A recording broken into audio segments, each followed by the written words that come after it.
Hey everybody, before we get started, just to remind you this episode is brought to you by patrons like Adam Harp, Aga Comics, Kazumi, Argonaut 10, Lesnar G, Carlos, Qua, Dragon, Ferris, Jerry Vasquez, John Sandoval, Kylie Jen, Legendary Boss Hunter, Liam Kessler, Region Raptor, Rogue Robin, Trevor, Shiny P, some guy named Bob, send us on over to our 723. If you like what you do and want to see more, consider a picture and you can get access to episodes early and some other good idea will help us out. Hey, support everybody. On today's episode of Let's Talk FGO, we are going to yell at you about FGO's 6th anniversary. It's real. And it's very yell-worthy, like, literally, guys, there's 2 whole pages of friggin' notes here, okay? It's a lot. It's a big anniversary. So we'll talk about what happened and what did not happen, and what will happen in the future, maybe, and more. Also, Lost Belt 6 is officially over, with more stuff happening, so that's cool. And we have some more future discussion for Summer 4, as that plot has continued as well. And we'll hit up your mailbag, too. All this and more. Let's Talk FGO. Hey. I am one of your hosts, and, I don't feel like a high roller. I'm Omega. With me is the big fish, Lucky. Hey. I hope everyone's enjoying Fate Grand Order, aka The Winning Hand. And while we here at Studio Omega like to bring you the latest FGO-related news and memes, we will be talking about current and future events for the JP and EA version of the game. So anyone not wanting spoilers should not go to YouTube. Correct. Also, be careful about listening to this show, because new servants and stuff, you may experience slight interface spoilers. We're going to try and keep, like, any detail spoilers, because obviously with certain subjects who are in the thumbnail already, so you can see them, some of us can't resist digging deeper, but Nope. There's, I can't. like, we'll try and keep the actual story content spoilers to a minimum.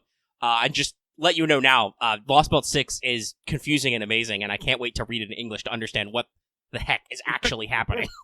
Because let me tell you, I've seen a lot of people post a lot of things about that Lost Belt. I still don't know. That's the way I want to keep it. But still, it's just like, oof. It's gonna be a trip. I'm very curious to see how it shakes out. I'm actually kind of glad, because there's a lot of stuff going on that, like, oh yeah, that's not in my notes either. I should go dig that up. I completely forgot about when that unlock is. I'll do that as an audible in a second. But also, like, I'm glad that we're probably going to get, like, some break time between the future summer and Lost Belt 6 and anniversary for reasons. Because, gosh, there's a lot of stuff happening around anniversary. But okay, so let me grab some stuff. Oh, it hasn't even updated. Well, okay. I'll discuss it later, but I won't be able to give you details because people are not always super updated. Okay, but we're going to move on, and we're going to check in with your favorite Kohai. Mash. Senpai, 起きてください. That's right, everybody. It is time for Wake the Fuck Up Senpai, Wake Senpai for Pro Tips. So, I don't have a really good one this week. I just want to give you a generic reminder. Do your interludes and your rank ups and level your servant's bond and whatnot. You will be rewarded with big time Saint Quartz in the future. And also a new currency. Big rewards. So, don't slack. Rotate out your back rows. Get some bond. Check out Detective Foams. It gives you bond as well. And try it out. So, let's just move swiftly on to our regular achievement topic. Lucky, I switched around the order of these things because of the flow. Oh, that makes sense. On my end, I did get MP5 Jet Okita and MP5 Lambda along with MP2 Buntoria.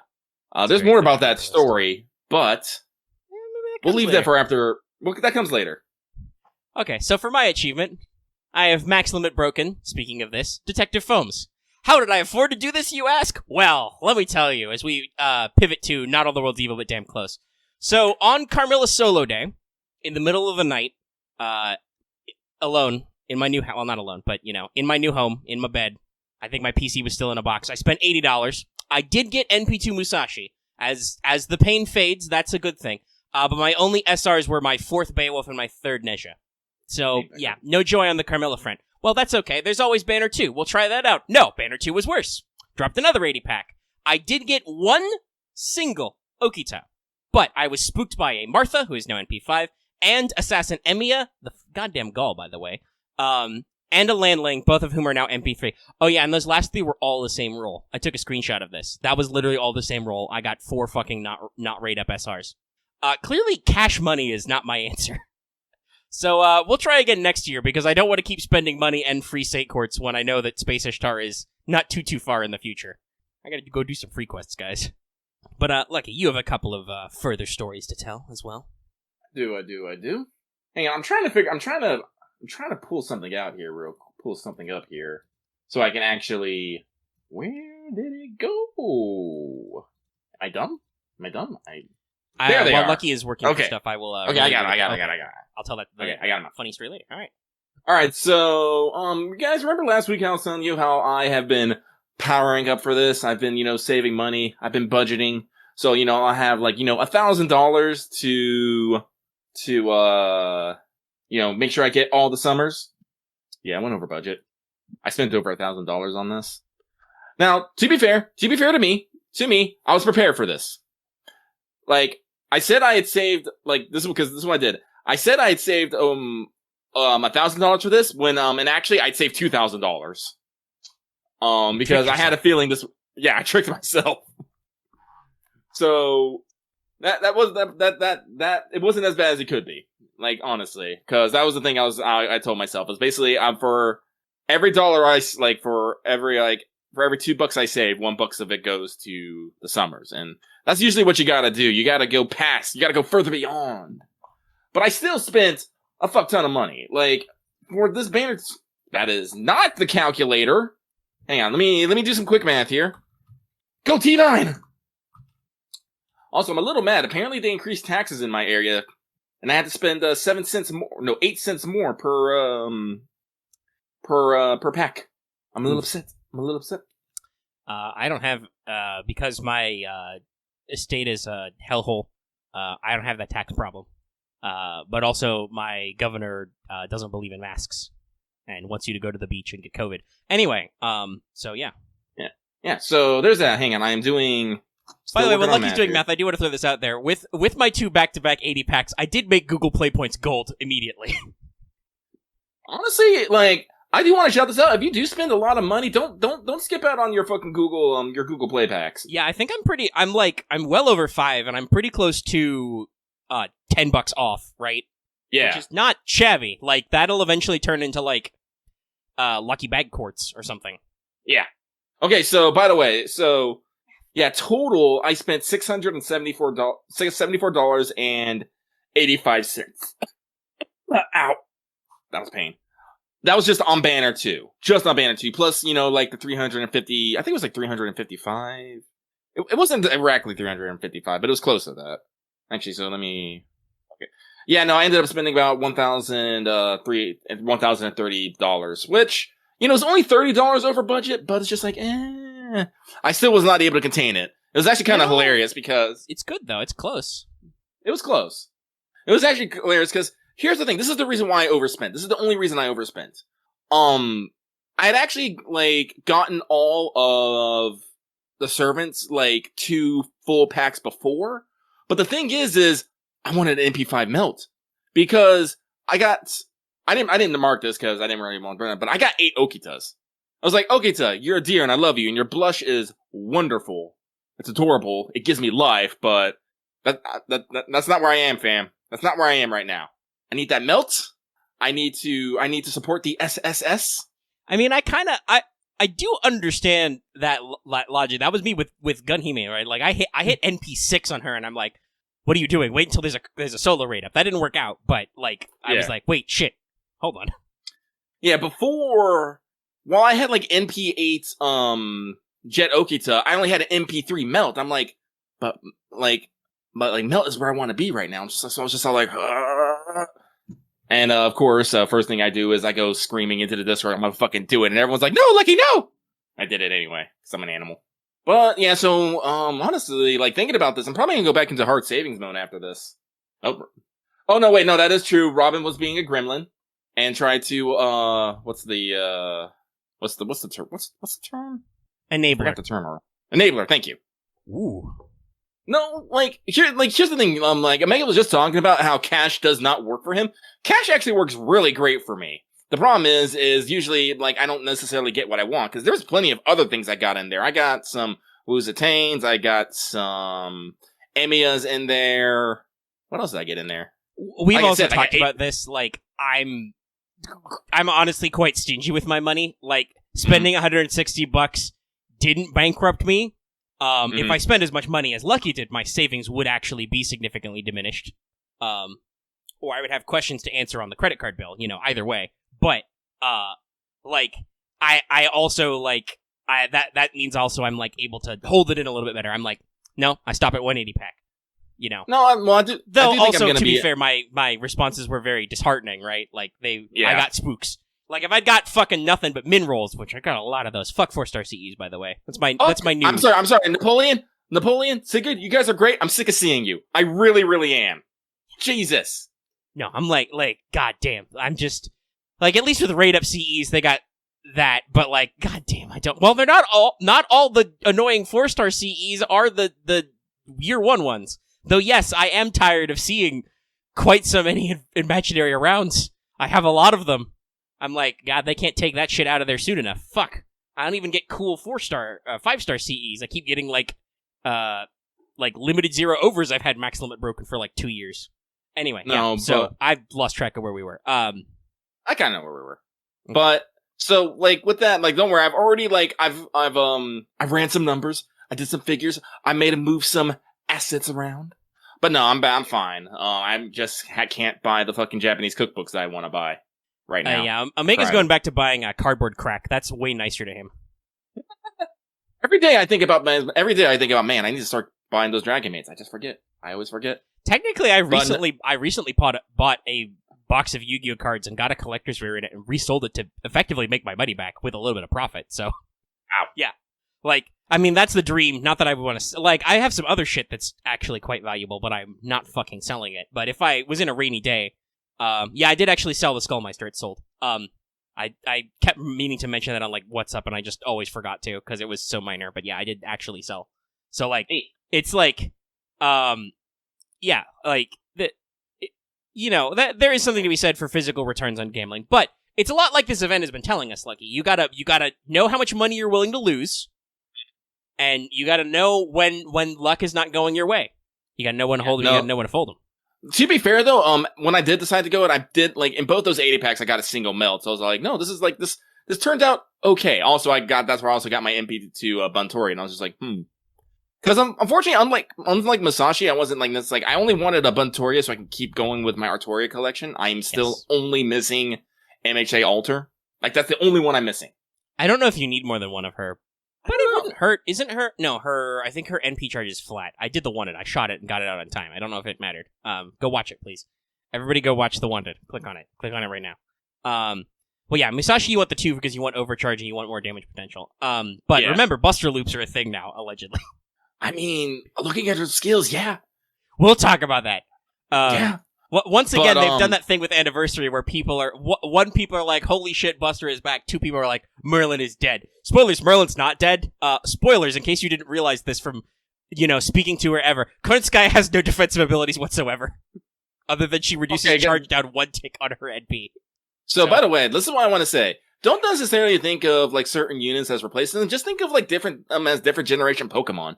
Yeah, basically. Merlin still has an AoE invul and a big max HP boost on his hero creation, right? Both of those are good. Yeah. Koyanchihuaha does nothing of that. And there are enemies who have 5 or 6 fucking break bars, guys. Even if you Buster Loop, eventually the enemy gets to crack back. So, hard defenses do still do something. Yeah, it's basically Castoria versus Tama. Both of them do slightly different things. Get both. Don't rely on your friends. Be independent. I challenge you. I'm pretty sure there's a boss in Lost Belt 5 who has one of the Lost Belt 5s who has 5 bars. Scary. They've done some nonsense. I don't remember if that's... We won't explain it. I don't even know if that's a quest you're supposed to win. Because remember, there are sometimes quests you're not supposed to win. A couple of KP quests in this setup. But they have definitely shown that they can go to 5 bars if they want to, I think. 5 HP bars. Yeah. So, like I said, even if you can loop on Buster, your enemy gets a turn eventually. And if you're not careful, it's gonna suck, because remember, breaking bars is usually bad. But yeah. Yep, so, final thing here. So, after with spinning on this, I do have to go back into hard saving modes, and I've actually been thinking really hard about this. I'm probably, after we get through a Space Ishtar and the next MXA roll up, I'm probably not going to be rolling until New Year's and until Consort. I am mocking Dallas. Yes, Yang comes out. I mean, yeah, same. And I don't even think I'm going to go that hard on Yang. I'll probably try a little. Because, like, here's the thing. I do want, like, I would love, like, a Superhuman Orion or a Europa or even fucking, Saber Ostafo. Like, that's going to hurt me a little inside. Maybe I'll try next year. Hey, Lucky, we have the advantage of clairvoyance. If you want an Orion or an Astolfo, there's a great Lucky Bag banner in the future. Yeah, I know, but still. There's so many choices. There'll be a rerun at least for Astolfo. Yes. But it's like, yeah, but like, no, I have to go back into, I gotta go back into saving mode again, because I was really hoping that I wouldn't have to spend $1,000, but guess what? And also, Europa. Oh yeah, Astolfo's on the APOC rerun, because they're lunatics. Oh, Europa is permanent, but like, I do know I'm gonna be picking up Brad Mante for our first SSR ticket. Yeah, so spoilers, there's a future free SSR exchange, which is even better than the last one, because it's no strings attached whatsoever. Yeah. You just pick. It's still an older list, but Europa made the cut, so you can just pick her or other entirely useful units. So or maybe I'll get her on a rando. I'm not sure. Yeah, let's see. So no, I'm not. I don't have that problem, Robin. Oh no, like I'm pretty sure what I'm gonna do, because they included some story locks in that list. Tama's first on my list if I don't roll a Tamamo randomly. How much did I roll for Tamamo on Bidium? I can't remember, but it was not a small amount. I went ham. Yeah, I'm double checking the last, we shouldn't have to deal with Saber Wars until late October, basically, after the Oniland rerun. There's Gilfest, obviously, there's a lot of interlude campaigns. We're gonna have a very light schedule in the second half of the year. Because, Gilfest isn't until, even if we move it up, a couple of weeks, that's still, a week into September. Because it's got a pre-release, Mm-hmm. So we'll have some chill time before Saber Wars 2. I'm gonna be an animal. I'm putting the Suzuka CE in the thumbnail because thighs. I was wondering about it. I'm just like, no. We're gonna go with a bunny fox, a penguin, and thighs. I might want to try for the Sparrowsand rerun. Or I might just be waiting until... Actually, yeah, what's the New Year's Lucky Bag? Is it class-based? What is even? Yes. Okay, so no, I'll probably just be rolling on Sabers and pray for a regular Aspesashi or Benny. I think Sabers is best. I'll probably be Berserkers, because fuck Kentucky and MXA Alter. Well, actually, I gotta check. I might have an MXA Alter. And I don't know if I'm willing to risk another Vlad for Kentucky. Let's see, the OQ rerun. Maybe I'll roll Assassin. See if I can get another comma. Oh, it's only limited? Ooh. Yeah, Lucky Bag is limited only. They take out the permanent killing you problem. Are story locks in there next year still? I probably want to go... No, it's just limited. Oh, no! Yeah. Oh, right. I have... Yeah, okay. I probably won't go very ham on Yang, because I have a double feature to worry about me. Oh, no.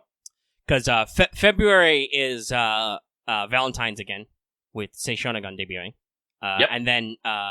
guess what? White Day is a month later, and that's Odysseus' release. Odysseus. So, I know he's permanent as well, but he is not on either of those free SSR lists yet, so, oof.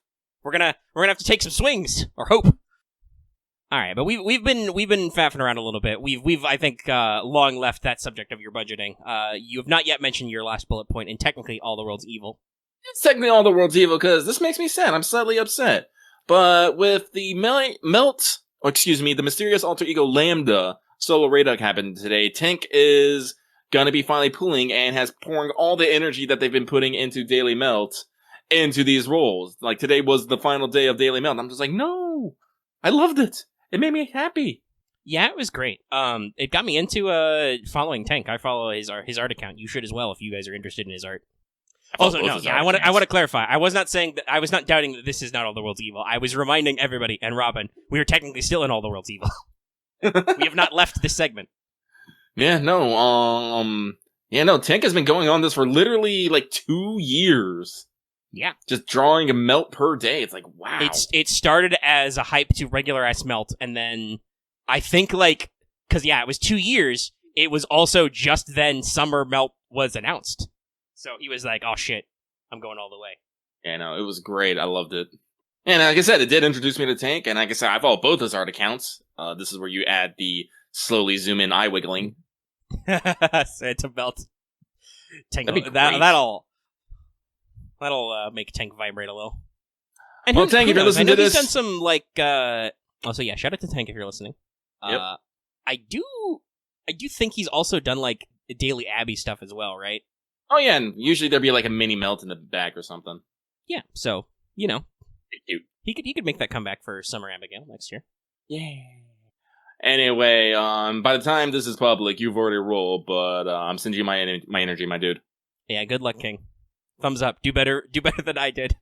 Well, he will, because he's same. got a shitload of state courts. Holy shit. Woo. Lucky, I wish, like, I talk about how I'm good at saving. I wish either of us were half as good at saving for, like, one specific unit as some of these lunatics. Holy shit. I've never broken 4 figures on Saint Courts. I've spent 4 figures of Saint Quartz, but that's because I'm an animal. Yeah. Alright. We'll probably talk I a do little not- bit more about rolling later, because there's some interesting things that happen with Anniversary. But that wraps up, Not All the World's Evil. Yeah. Yeah, because you're holding your guns. Also, didn't you pre-buy Really, that, though. Robin? Is that what you said earlier? Anyway, Robin is making his own job harder. Let's move into, did you finish your master missions really quick? Spoilers, you probably did, because they're but simple. I need you to complete a quest with a swimsuit servant, which I do believe excludes costumes, so actual Yes. swimsuit servants. 5 times, then do that 10 more times, or 5 more times.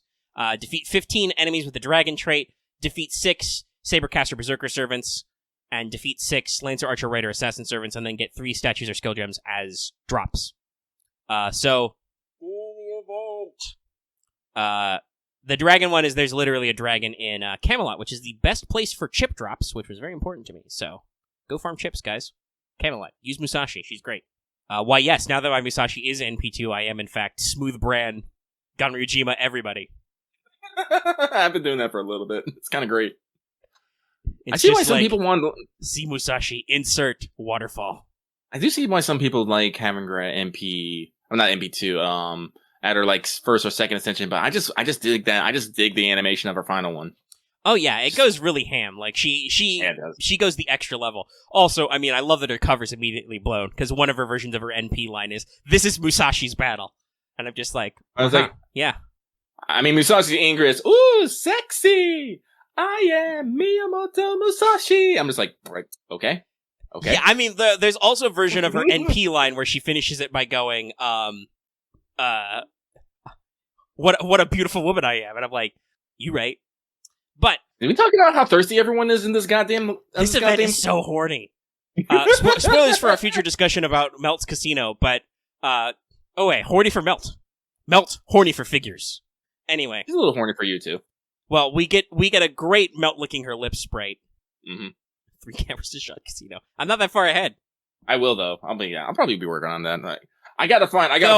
So there is a side quest with Semiramis and Amakusa, where Amakusa, that animal, teases you because you would mash her out alone, and regardless of player gender, he's like, "Oh, what's going on?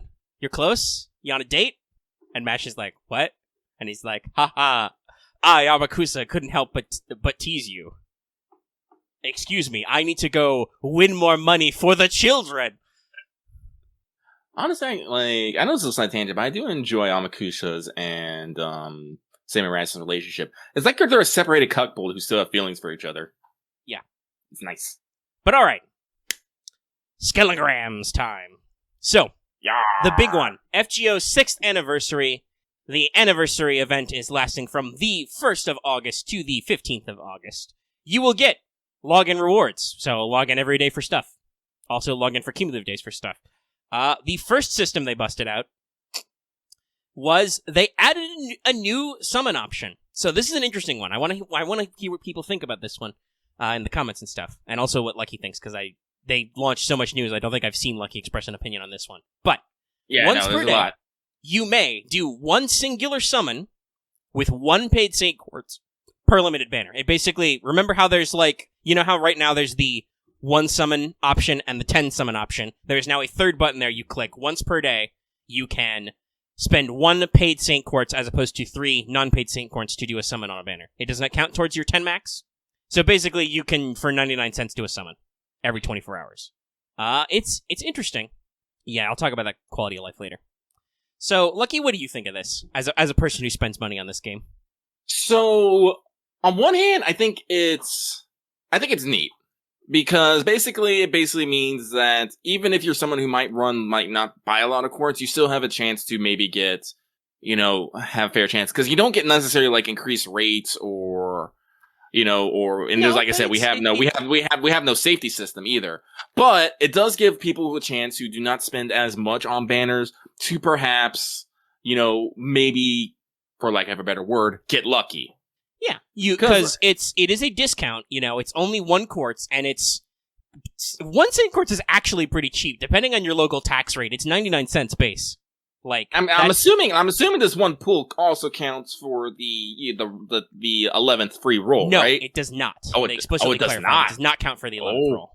Oh, yeah, powerful. That's unfortunate, but I do see why, because it would be very easy for you to stack that up in weird ways. Also, because it locks you out like lucky bags, I assume that might fuck with the coding if you like immediately did an 11th roll, because it's once per day.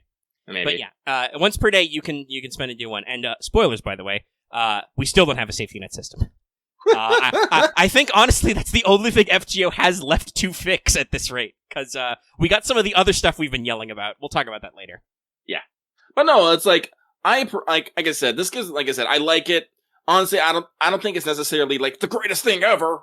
Of course, but I'm always a fan of more options and more fiddly bits. It's also an interesting way because, right, like, it makes buying 1 Saint Quartz, like, useful, right? Like, there's no actual reason why you would spend 99 cents on 1 Saint Quartz. And you get some free quartz as well, too, I think. And another thing is usually, like, when you're buying quartz, you usually don't get, like, a fucking nice round number. Usually you have some left over. So, even if you're done doing 30, like, doing your big pools, pulling 30, you'll usually still have some left over that you might be able to, instead of, just buying more quartz, or wasting 3 for a single pool. For literally a year, by the way, I've had paid Saint Quartz sitting in my account because I bought a full 80 pack for summer and then Maeve immediately came home because she wanted my money.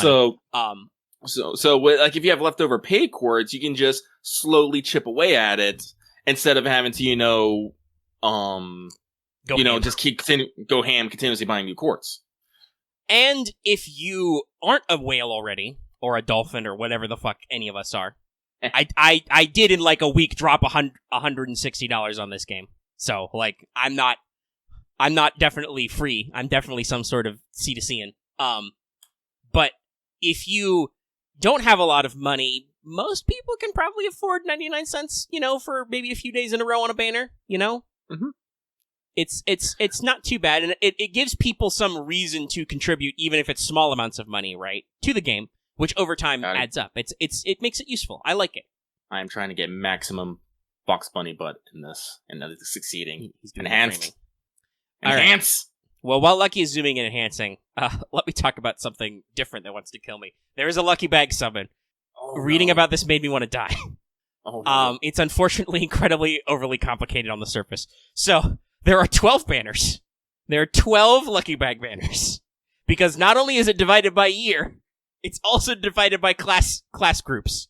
So it's basically, you have your choice of limited servants from knights or cavalry, plus or minus extra classes when it gets big enough. So it starts as just, like, cavalry plus extra, but then eventually gets into the usual knights plus extra split, right? So, like, on some years, the knights includes, like, I think it's foreigners and moon cancers? Or is it foreigners and...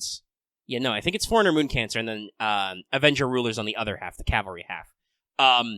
So, yeah, there's a lot of fucking choices. And they're for FGO years, so they're from the the most recent set of banners is from last year anniversary to this year anniversary, etc.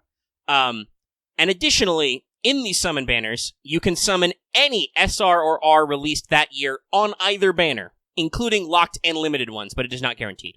So there's no guarantee of what SR, if you'll get an SR at all. But if you do get an SR, it will only be of that year's releases, and it will include story locks and limiteds. Same for rares. So, hey, if you really want your Salieri's, you can pick those up pretty easy. It's an interesting system. So, not guaranteed, but it's, yeah. Well, not just rip people going for year one, Zero Renma, who's typing in chat. Also rip people going for this year, because no 3-star was released at all in the past entire year of FGO. literal 12 months. So that banner's just all the 3 stars. Just all of them. Every single one of them are in the last year. Whoops. Oops.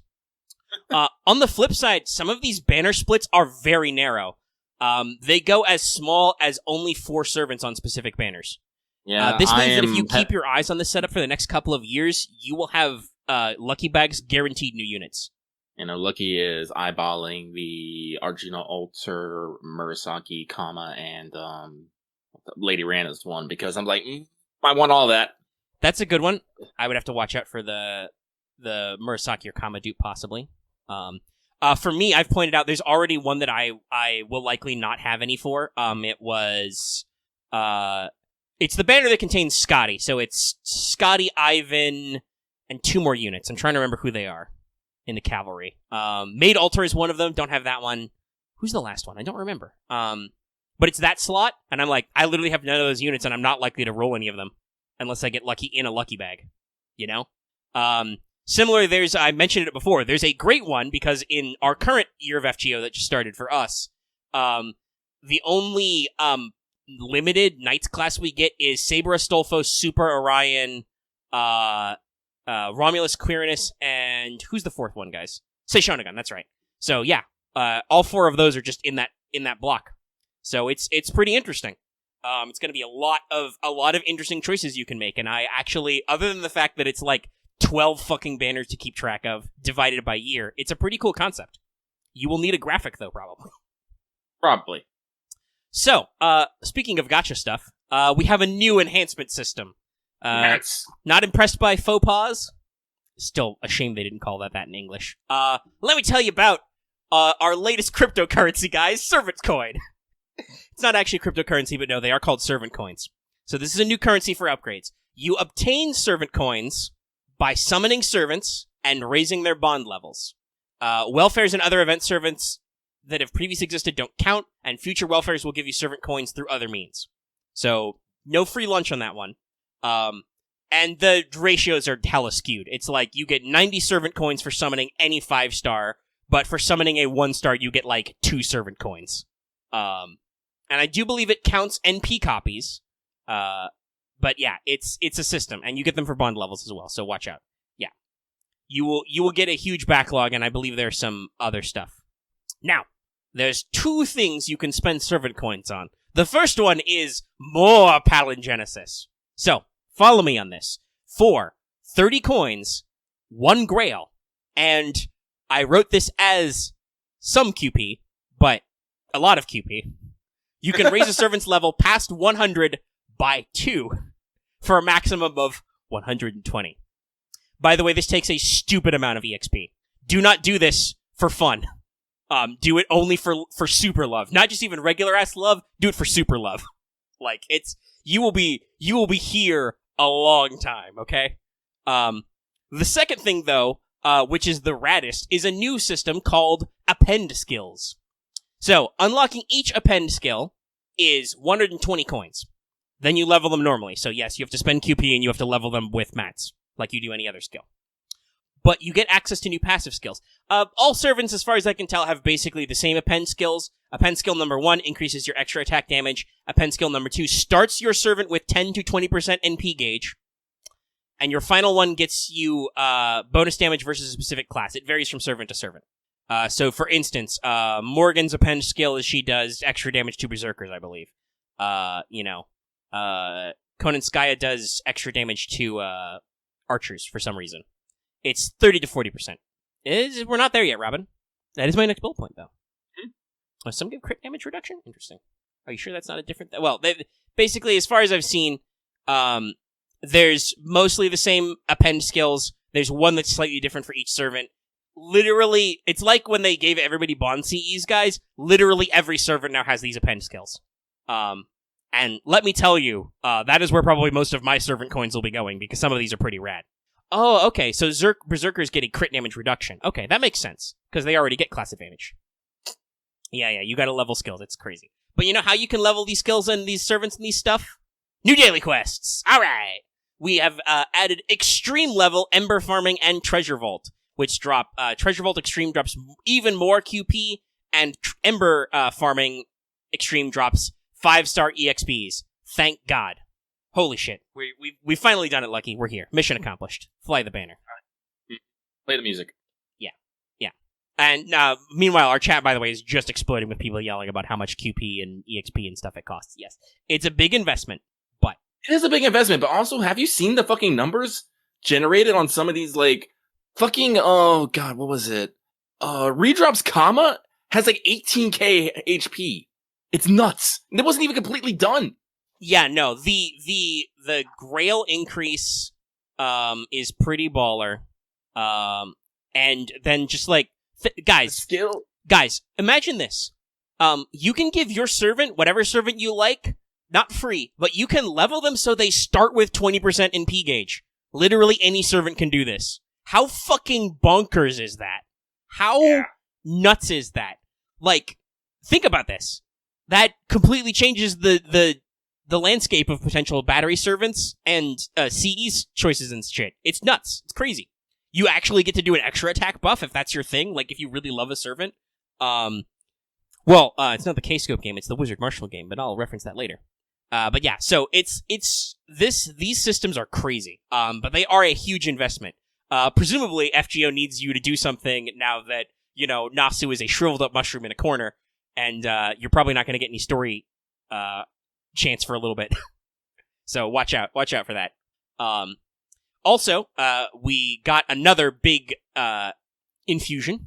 Good old Nissan, or whoever's actually in charge of core FGO right now, has done another miracle. Main quests and free quests will now do more frequent item drops. They will drop larger values of QP and higher level embers. Presumably those last two bullet points, both the new dailies and the increased drops on free and main quests, are to fuel all the extra leveling you'll be doing with servant coins. Because it takes a lot. It does.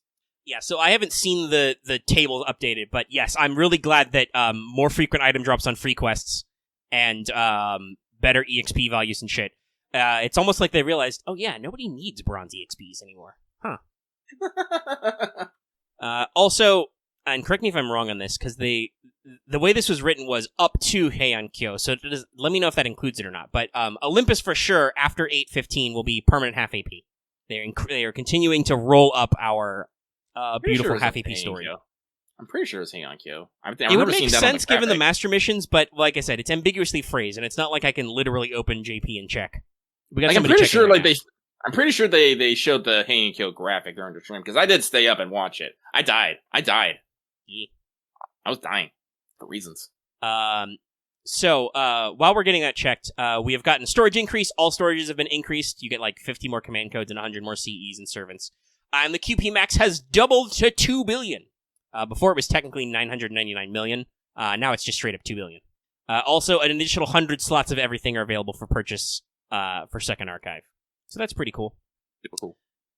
And why I'm asking for confirmation on Heian-kyo, the extra master missions have been updated. We don't have a new category, but all your previous categories have been updated. Now you get Saint Quartz for clearing Lost Belt 5 Part 2 and Heian-kyo, more rank ups, more interludes, more free quests, up to 120 Saint Quartz available. So if you're keeping up on your story clears, rank ups, interludes, free quests, you get more money. Yes. So that's good. There's Fox Butt, Melt Belly, and then Fox Thighs. I know what I'm about. So, let's see. Tab back down. I had to pop that up for a second to save it. You people at home have already seen everything. Yes. Yes, you have. Please no block YouTube algorithms. Oh, I'm sure it'll be fine. Have you seen the shit we've gotten away with lately? Have you seen the shit that we haven't gotten away with? It's true. We did with that one extra art of Carmilla, have to block her cleavage, but, like, I think we're maybe getting better about legs and bellies. I remember when they blocked Consort use thighs. Powerful thighs. We'll figure it out. They unblocked it eventually. They figured out it was thighs. Let's see. Where was I? Oh, another big one. Interludes now give 2 Saint Quartz on completion, like rank ups. This is retroactive, with up to 138 Saint Quartz available this way. So, yeah, there's your other big Saint Quartz infusion. And honestly, like, we've got some more stuff like servant things to rate out, but I think this is a good point to mention. I think FGO is in an interesting case as far as, like, free shit goes, right? Because I mentioned earlier, there's no new safety net, right? Right. I believe all interludes, because skill interludes and MP interludes still give you 1 Saint Quartz, right? Right. Yeah, this should be X2 Saint Quartz for all interludes, I believe. But so, we have no new safety net system, and nothing has been done with USOs. They did give us better dailies. They've given us the ability to increase to level 120. You know, they've done a lot. They added whole new literal skills. But also, I mean, having just had I had a lot of min rolls in the past $160. A lot of min rolls, guys. So I think I know where you're going with. Well, finish your thought. Well, I'm just like I'm wondering if this is our next would this be FGO's next big upgrade? Doing something different with USOs, because they are not really very effective. Not. And I'm kind of curious what people think, because I'm reaching the point where I'm like, yeah, FGO really is great, but I do kind of sometimes feel like I'm just throwing money away at it, right? Yeah, I get that's that. Kind of the point, but Mm-hmm. there are other games that are able to do that and still, give you like a slight uptick on something, right? Yeah. Well, honestly, actually, believe it or not, I actually was doing some research. FGO is actually a little bit better than one would think. Like, for example, I'm gonna bring this around. Like, you also, like, some things you gotta consider is, basically, yeah, you have to spend money on quartz, but how many rolls do you get per quartz? Or per how much you buy? Usually for games in, the Azure Lane, and, the Azure Lane, kind of things, whatnot, you can usually get a fair amount, because they usually have systems in place where you just get a lot of, construction, quote-unquote, materials. But games where you usually have to, go, for one-for-one, for, not one-for-one, but usually transform your premium currency directly into rolls. There's actually a lot of variance. Actually, I'm not sure, I can't remember this, but I do know this for sure because I was looking at this earlier. But Lucky started playing Near Reincarnation recently. I love it. I re-rolled for 3 days so I can get me the fucking 4-star 2B, and then I got fucking 2 more 2Bs after that. I'm just all like, but why though? And I was looking at things. I was looking at the rates. And Near Reincarnation, for the same price that I could buy 167 quartz for well, let me put it this way. Let me put it this way. For an FGO, I buy a full pack. I can make 5-10 rolls out of that and still have half a 10 roll afterwards. In Near Reincarnation, I can only do 3 10 rolls and maybe have a bit left over. So I'm curious. I want to clarify, because I've been thinking about this, right? Yeah. Because what we've talked about this, 1 Saint Quartz is basically $1 US. It's 99 cents. Now you normally need 3 to roll, but now you can roll once per day for 1. Yeah. So, are they actually breaking? Do they break that paradigm where the paid currency is not worth as much, or is it that you need so much more to roll in Nier? Yeah. Actually, I'm not actually sure. I would have to pull it up. I just know that it costs 3,000 to do a roll, to do a roll, and when you buy to do a 10 spin, 300 for a single. And actually, let me see. I got my phone. Hang on. Do I have Near Reincarnation open? I was working the event. Because while you're looking that up, what I was going to say was the flip side to that, though, is that FGO is amazingly generous with free currency, right? Free version of the paid currency. You should get, between all the stream bonuses and the social media, and then if you've been keeping up on your rank ups and shit, you could easily be looking at, 400 or 500 Saint Quartz right now, right? Right. Just for anniversary, which you don't need to roll. So I'm it's very weird. I'm on the one hand, I kind of wish that I felt like buying Saint Quartz and spending it felt more rewarding, but FGO is very generous with their currency for free, so it's kind of a balance. That's the point. And that's the thing I think is the rates they're not the best, but they're definitely not the worst either. Correct. And and like I said, they're pretty generous with quartz. There's several ways to get just free quartz. During ways during and they're always coming up with ways just to give you more quartz. Yeah. They just reward you. They want you to play the game. They reward you for playing the game, which is the best way to give you free shit. I love it. Yeah. And like I said, I only have Near Reincarnation to compare this to, so this ain't conclusive. Yeah, unfortunately, I don't remember fucking anything about the couple of months I played Fire Emblem Heroes before my tablet exploded. Yeah, so it's like, yeah, I do think FGO is more generous, and that's maybe why they don't think they need such a safety net, because maybe they believe that if you spend enough to get enough USOs anyway, you probably got what you wanted in the first place. Probably. Yeah, I think that's just that, like, I think there's definitely something to be said. And I don't know, I think some people in, like, surveys and stuff have been talking about, like, Spark or whatever. A lot of people compare it to, the Grimbo Fantasy model. I do think that, like, something should be done with USOs, because what getting a USO only does is it rewards you for getting a spook and getting a lot of spooks, or overspending on your SSR, right? Basically, like, right. Either you get a shitload of permanent units, or somehow you get an SSR on a multi-raid up or whatever, or a non-raid up. So many times you get extras. But because they're per servant, it's so hard to get them lined up, and you need, like, 10 before they become relevant. Like, if they did a system where, like, every roll you did that wasn't an SSR gave you, like, 1 point, and then, like, 300 points turns into 1 USO, right? So you have to miss 3,000 rolls to get a full without getting SSR to get a full free SSR. That's a lot of rolling. Like, that would not be crazy. I mean, that would probably reward certain mega whales, though. Remember, like I said, it's only every time you don't get an SSR of any variety, you get a point towards a USO. But, like, I do think they need to do something. I personally think that they could probably do that with rare prisms. Mm-hmm. I know my system. Yeah, we've talked about that a lot. I'm curious how people think, because that is, I think, probably the last really big, like, day one system that doesn't do what they wanted it to do in the game. Unless it does do what they want it to do, in which case, well, we're just SOL and we'll give them more money. So, by the way, I have pulled it up.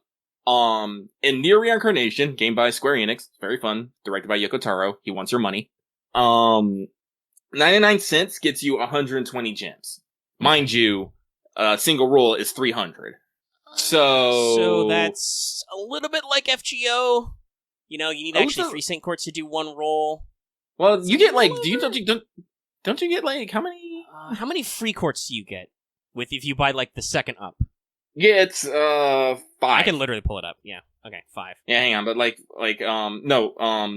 in Near Reincarnation, the next pack is the 299 pack, which is 375 gems, which is 370 pay, but only plus 5 free. So you can still only do one roll with that. Yeah. No, that's a shame. Because, like, okay, I'm like, I've got the US pull up right now. So it's 1 Saint Quartz is just 99 cents. No extra free quartz. $3.99, $4 is 5 Saint Quartz, 4 plus 1 free. So, yes, FGO technically has a higher ranked option that gives you a full 1 summon full with an extra free quartz. So I'm the next that... is $11.99 is 18 total Saint Quartz, 12 plus 6 free. Then it's, the next package is actually 41. That's $23 is 25 plus 16 free. So they start rounding you up. The $40 package is 42 paid quartz and 34 free for 76 total. And then we all know the 80 pack. That's $80 for 86 paid Saint Quartz and 81 free Saint Quartz for a total of 167, which is a weird-ass number. Yeah. But yeah, no, so it looks like overall Near Incarnation has like a 20% markup, about-ish, on what they got. So I don't know if that's Square Enix being greedy or FGO being generous, honestly, but...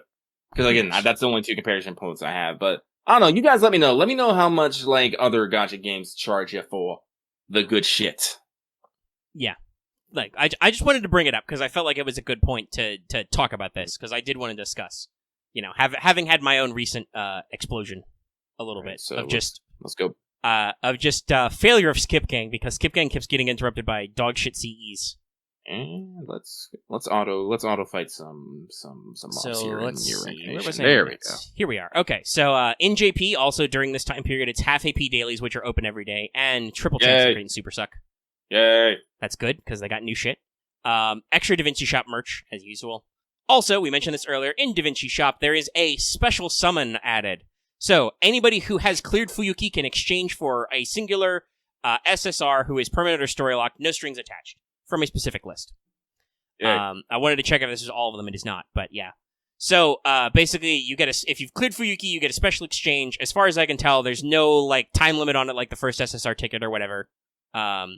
You get one of these servants who is from a list of older permanent or story locked servants.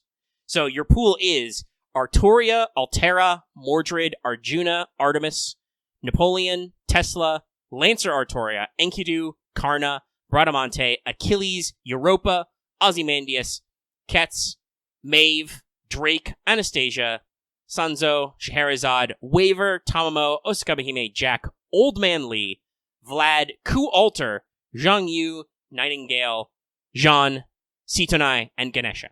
So, that's actually quite a good list. Several of these servants have had buffs recently in this list. Particularly, I want to call out for people, if you are looking for free meta units, Ku Alter has a rank up in this setup, and he is on the list, which I think is fucking nuts. Speaking of FGO being generous, right? Right. Holy shit, free Ku Alter. That's actually crazy. You'll see when we get there. Yeah, it's basically everybody up to Atlantis, but not Olympus, because there's no Dioscuri or Odysseus on this list yet. That'll probably be next year. I think, Lucky, by the way, that's my other slight, I guess, just sadness about FGO is, on the one hand, I like how they do these big blowouts, but it is kind of disheartening sometimes to be like, hey, there's no new bronzes, which means unless we get another, like, Nobukatsu type situation, which will be, like, 1, that means we're not going to get those until next year, if ever, right? Yeah, no, like you said, I know I've been particularly jonesing for new servants, because, again, FGO has a big backlog of characters, which is just rotten away, for lack of a better term. Like I said, literally no new 3-star last year. And I know they've been super busy, and, like, Nasu's been working his ass off all year, all 12 months, to deliver Lost Belt 6 and all its new servants, and also in production for the Tsukihime remake, which is coming the fuck out. And also, he has been working with the squad doing the new Melty Blood. Yep. Like, I don't think he's the primary writer on that, but obviously as the Type Moon guy, he's been he's been fucking busy, and so he has been bearing the brunt of most of the FGO work in the major story releases.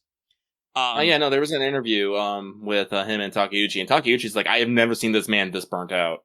Yeah. And it's pretty interesting. Like, Nasu wanted to do Lost Belt 6. He already last year handed off the head writer of FGO duties to somebody else, right?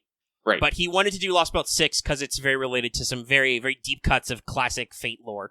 You know, dealing with Britain and the fairies and stuff he's never expanded upon. He said in that interview, he started it as basically writing his own kind of, like, fantasy RPG type story. You know, with the fairies as kind of the stand-in for the characters. And that was his first draft. And then it was like, okay, this is pretty good, but this doesn't really build up towards the last Lost Belt, and it doesn't have the character arc we want for MASH, so he, like, went back in, and then that created the monstrosity he delivered to us. He worked his butt off to make this a really, really fucking good story release, which it seems like it is. Like I said, Twitter is exploding, chats are exploding. Yeah, it's crazy. Things are happening. Yeah, it's really interesting. And it sounds like we've got another interesting summer coming up after. We'll talk about that in a second. And God knows what else. Allegedly, Halloween's going to be back this year. You know, Liz was yelling about that.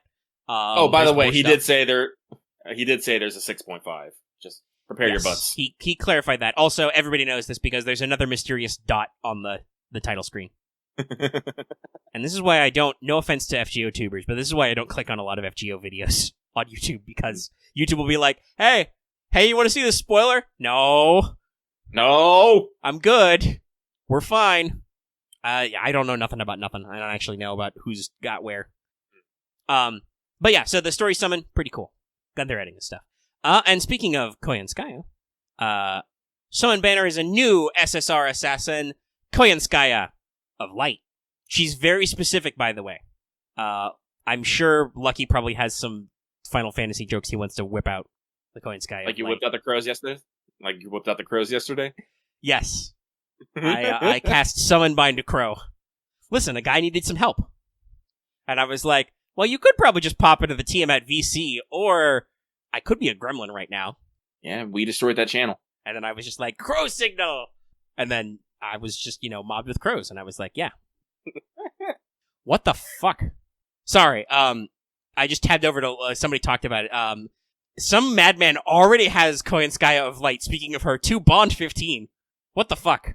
Actually, no, they're madman. Look, I'm pretty sure that their Fairy Knight Lancelot is also maxed. Yes, I see that. You are right. It also appears that their Castoria is max Bond. They've got another ruler in there that's max Bond as too, but I don't recognize that shot from back here. No. And the other one's covered up entirely, but damn. That person is a busy person. No, Jesus. Oh, it is Karen, okay. Like, I don't recognize that right away. Christ. Yeah. I salute you. But okay, so that's our summon banner. She also has a rotating raid up of Lost Belt Servants and some new CEs, and also, not on raid up, but added to the gacha now, is the new version of K-Scope, Wizard Marshal. It has better stats and has the exact same effect. When he says better stats, it's HP based, not rather than attack based, but it goes up to 3,000. Yes, the numbers are larger as well than the attack increase. Yeah. So this is an interesting case. Also, no offense to Paco, who drew the original K-Scope, but that was like 6 years ago. So this is a lot more like detailed. Yeah. Also, I think it's interesting because they're not getting rid of the old K-Scope. This just means you now have 2 chances to get a fucking, I do not believe K-Scope was actually removed. Yeah. I know they removed they removed some 4-star CEs and replaced them with better 4-star CEs. Like, no shit. Having had to look up quick strategies for everybody's favorite Jet Okita, the all future CEs with Sakura in them are amazing for quick. Especially that one that replaces Imaginary Element. Or Imaginary Round. It's baller. Also, somebody mentioned this earlier in chat, but I'll bring it up now. There's been a quality of life. The summon screen now lists all banners at the bottom, and you can click to go straight to that one instead of just scrolling. Thank you. That's great. I did accidentally spend a single ticket I got from doing the main interlude of Prison Tower on the Merlin banner because Carmella's raid-up day was also Sunday. Fuck you, Merlin.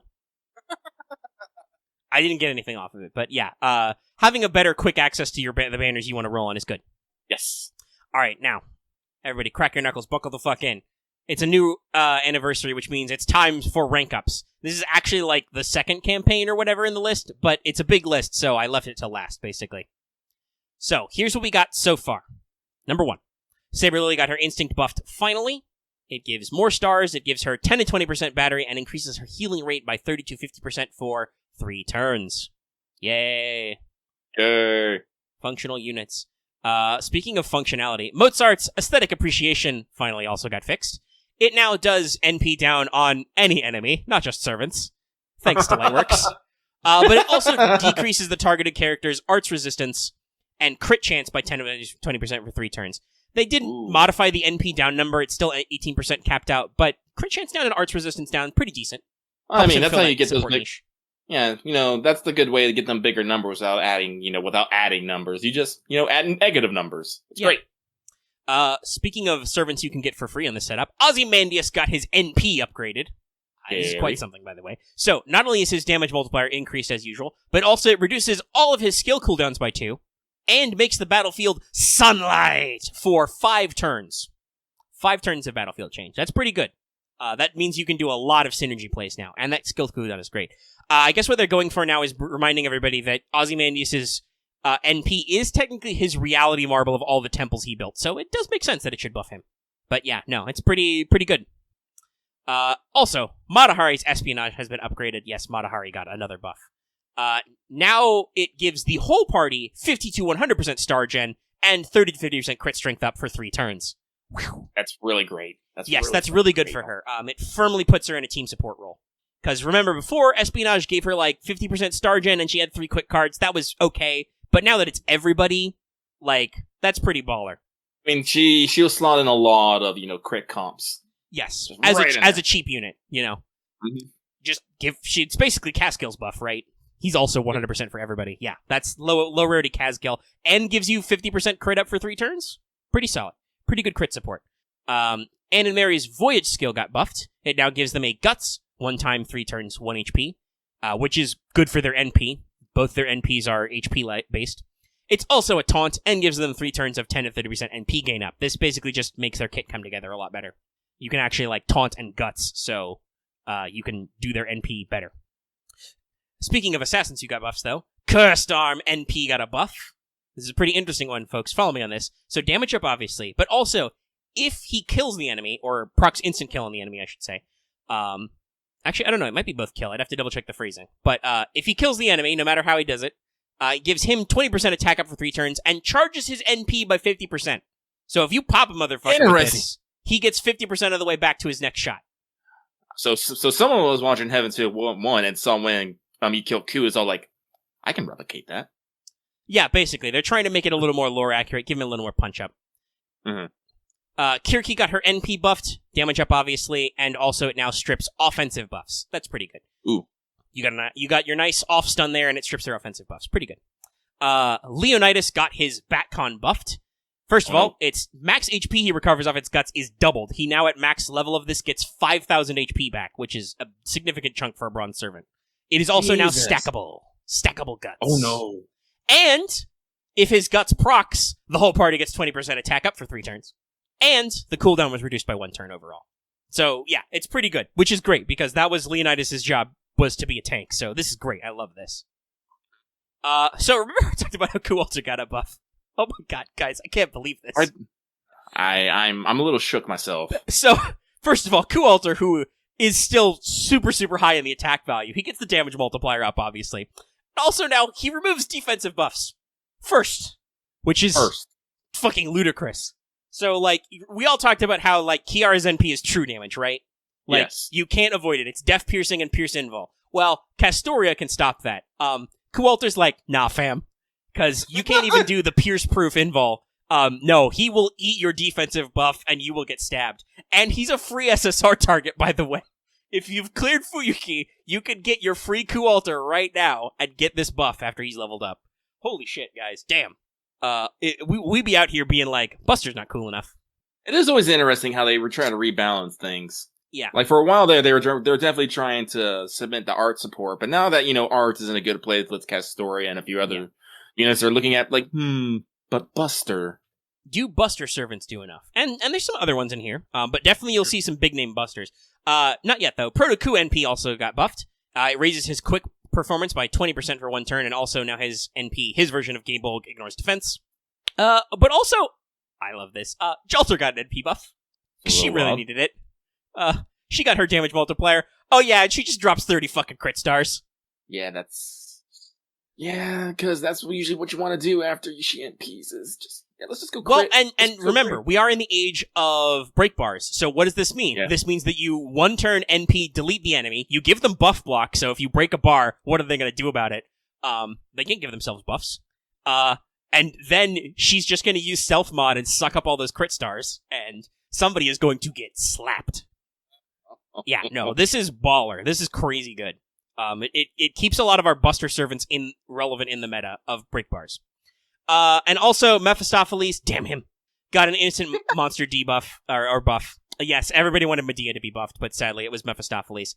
It does make sense, though. It was his innocent monster that got buffed. Its demerit is removed. It now gives him 20 to 30% attack up for 3 turns, and reduces enemies' healing rate by 30 to 50% for 3 turns. So, it gives Mephistopheles an interesting role. One, it kind of, that 30% attack up for 3 turns will counterbalance the fact that he is a caster with an awful offensive mod.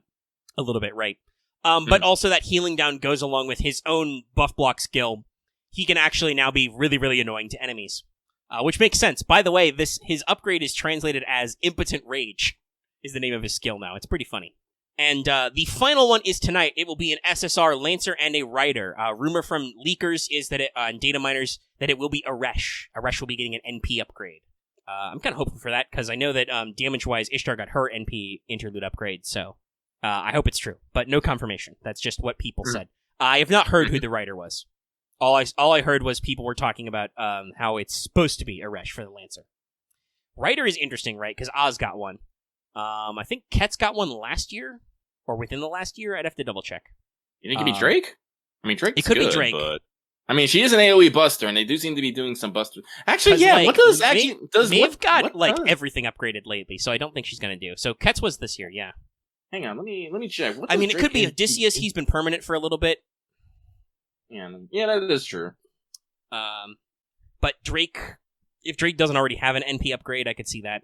But she also has Voyager of the Storm and Golden Rule as well. Could be no, she does. She does have an NP upgrade. Okay, so it would be skill if it was her. We'll see. Well, let's see what she has. She has.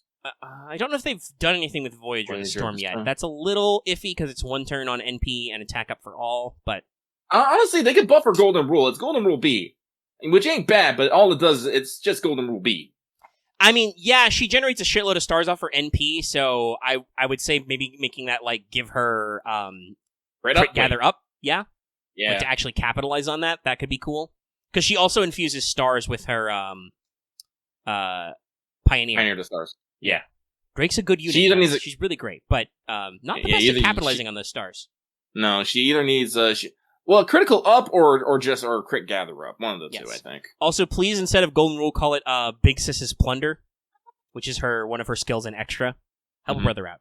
They've had a lot of really cool names, like I think Spartaman's, Leonidas' skill name is Defiance of the 300. Lots of cool shit like that. Matahari's espionage is like Sundown at Vinciennes or something, like referencing where she actually did her spying allegedly. It could be a Scander. He could be a Scander. I don't know if he's got any skills up that need to go. Also, by the way, as our final anniversary touch, during all the streams and stuff, we got our tease of summer, we all guaranteed. And we appear to have some kind of Da Vinci welfare. Yes, everyone has said in the comments I called it. I brought up, Da Vinci was like, oh, I want to go on this swimsuit adventure. And I'm like, are you suggesting that you will get a swimsuit in future, Da Vinci? And then later that night it was like, yes, correct.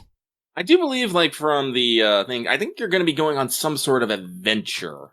That would make sense. Little Da Vinci definitely has, her little guns and stuff, Well, also it's thematic, right? Because, the thing with Summer 5 is that it's a summer camp with kind of a slasher movie theme. So, obviously there's some servants they couldn't include.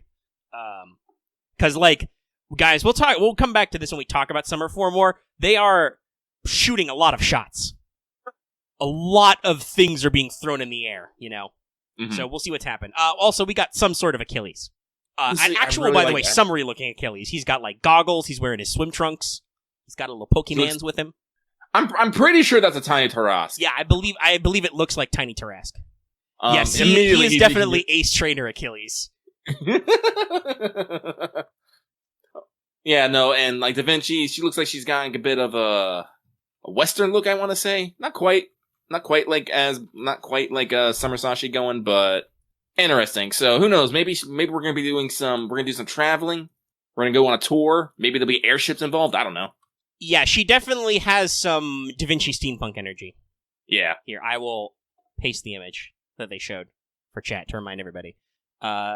She looks like she's got twin tails, which is adorable, but she's also got shooting glasses, but she's got a flare gun or something, a big steampunk gun, and, shells on her hip and all that stuff. A tiny jacket. What if we'll get a Summer Calamity Jane? That would be interesting. I think so. But I'm also, by the way, I'm official. Much like with my calling Semiramis every year, but also Semiramis was in this summer. She's in a side cameo, hanging out in Vegas. I'm also going to start calling Lip now every summer. Lip. I still think it's going to be something hilarious. They're just going to make her a submarine or something. That would be funny in its own right. Just so long as she gets one, her last ascension or whatever is just tiny arms, or at least not tiny arms, but give her normal ass Mega Man Rock'em Sock'em Robot arms, not huge Smash Claw arms. That would be very funny, like a rider Lip who's in a diving suit or something. She's dressed like a Big Daddy. Beach Ball Hands is also pretty funny. I mean, if Yoko Taro could do it in Sinnoh Alice, we can do it here. Yeah, that's true. And I gotta be real, sometimes I'm pretty sure, collectively at least, the FGO staff is as crazy as a unit as Yoko Taro sometimes. Mm-hmm. But there could be a lot of interesting things. If we do actually go in an adventure Sky Pirates thing, it could be the era of Summer Drake. Ooh. She's had a CE for 6 years. Honestly, I feel like Summer Drake. I think Summer Drake is powerful right about now. Because again, like I said, with Achilles' design and Da Vinci's design, they do know they are designs of people staying in one place. They got things to do. They're definitely activewear, swimwear. Yeah. Like I said, Achilles looks like he's wearing board shorts or something, and he's actually, he's actually not like our Vegas summers who are cool summer casual, Not that I don't think that they're not super slick, but it's definitely a different look. Mm-hmm. As Sigurd shouts out, "Megane Kiran." Oh, that's actually really funny because Junichi Suwabe has done 2 summer male costume voices now. Actually, doesn't Summer Emiya also have glasses? Yes. Man, we're FGO. You're doing a whole thing now. We're going deep in there. Is it too early for Summer Muramasa costume? Probably. That'd be funny though. Mm-hmm. But yeah, so that's our summer preview. We should expect probably not until the second half of September, or August, I mean. We're in August now. September's way later. Second half of August, probably, because the anniversary stuff goes on until the 15th, and that's when some stuff kicks in. And Lost Belt 6 Part 3 only just came out. Oh, wait, Amanda, what did you just say? Sorry, I was saying I don't think it'll happen until the second half of August. Oh, the summer? No, they actually said this. They said it's not happening until September. Oh, it is not actually happening until September. Okay, they called that. All Yeah. right. Yeah. Late summer. All right. Back to school time. Yeah, I was like, I'm not sure exactly when, but we've got a little bit of wiggle room. That'll be really interesting, right? Because we've got our anniversary pushed up. Mm-hmm. I mean, they could do female costumes. I don't know if they will this year because they had the Idol event, which was full of female costumes, less than 6 months ago. Remember, artists got to do work. But we're gonna be pushed up a little bit, so we've got some gap time. It's gonna be very interesting to see how that shakes out. But yes, that is the great big information of FGO Anniversary 6. Yay! They did actually have a little animated thing, but I believe it was a compilation of all the previous trailers with some new VO. Yeah, they had some sweet shots of MASH being on a trolley, but yes, it was kind of like there's a very heavy MASH theme lately. Like I feel like somewhere in the writers' room we were like, we really need to double down on like MASH as the connective throughput. Well, I think it's fair because sometimes you need to sit down and look back of how far you've came. Because when you think about it, you've done some shit. Yeah, so I feel like that's what they went for, because it was basically like MASH was like dreaming back all the previous trailers, basically. So it was pretty cool. But actually, I just saw this tweet of because like I said, like we said, the Time Temple of Solomon is out and people are seeing it, and some people are seeing it who have never maybe seen like anything about FGO before, and just all the stuff that they might have missed just to get to this point. It's a little flabbergasting to think about sometimes. Not understanding any of the cameos. Yeah, so, no, it's like, I do think it's sometimes important just to maybe sit down and just digest how far you have come. And I think the trailer does a good point of that. Yes. Speaking of how far we've come, Lost Belt 6 Part 3 has been released on 8/4. No new banner yet. I say yet, because there's no confirmation. Though Nasu did hint when he did the interview about a limited number of servants. Like, he said he designed all 6 quote-unquote servants who are now summonable himself. So I do believe that sounds like if Oberon shows up, because he sure looks like that final silhouette, he will probably be a late ad, like Sitonai, etc. They'll get to him eventually, but not right away. Mm-hmm. But we do get some goodies at the end of this. First of all, I have read Mash's max level goes to 90, and her max bond is now 8, which levels normally, by the way. You can actually generate bond points on Mash, apparently. Sadly, her NP is not fixed yet, maybe in that 6.5. Well, yeah, you can switch back to OG, I guess. Is she still NP3? Actually, she's still NP3. Yeah. So, it's not complete. You can go back to, it's not the same. I wonder if that means they'll never do anything with Mold Camelot if you can. Well, actually, that's probably spoilers, but I don't want anybody to confirm or deny, but this is an upgrade that allegedly happens at the end of the Lost Belt, so I don't know if anybody could test if you could actually use full Mash in your story slots. But yes, Mash does get raised to 90, and she gets 3 more bond slots, which level normally. Whether or not you can actually, for realsies, use her and her normal-ass NP all the time, I don't know yet, because like I said, this upgrade only happens at the end of the Lost Belt. We'll see. If it sticks, I'm gonna guess it probably will stick, because they're kicking her up to 5 stars. Or, oh no, actually you're right, yeah, I see the graphic. They grail her. Interesting. So Palingenesis, that's cute. Does this mean we're gonna get fucking level 190 Mash by the time we're done with this game? 190? Or not 190, 120, sorry. She's grailed to 90, sorry. I'm reading the 90 on the chat. God knows where the level cap is gonna go. But yeah, do you think she's gonna go to 120 before we're done with this? Who knows? But yes, we'll see what they do about her stuff. Even if she can access her old version of the NP, which is pretty cool. Thank you. Finally. It's still only NP level 3, so I don't know where those last couple will come in. I assume they'll eventually make her NP 5. I mean, we got a 0.5 and a whole nother Lost Belt, so we will see. We got... what do they say? They got plans for 10 till year 10? We just started year 6, or celebrated our 6th year? Yeah, celebrated 6 years. So, there's 4 more years of content? Allegedly? Mm-hmm. We'll see.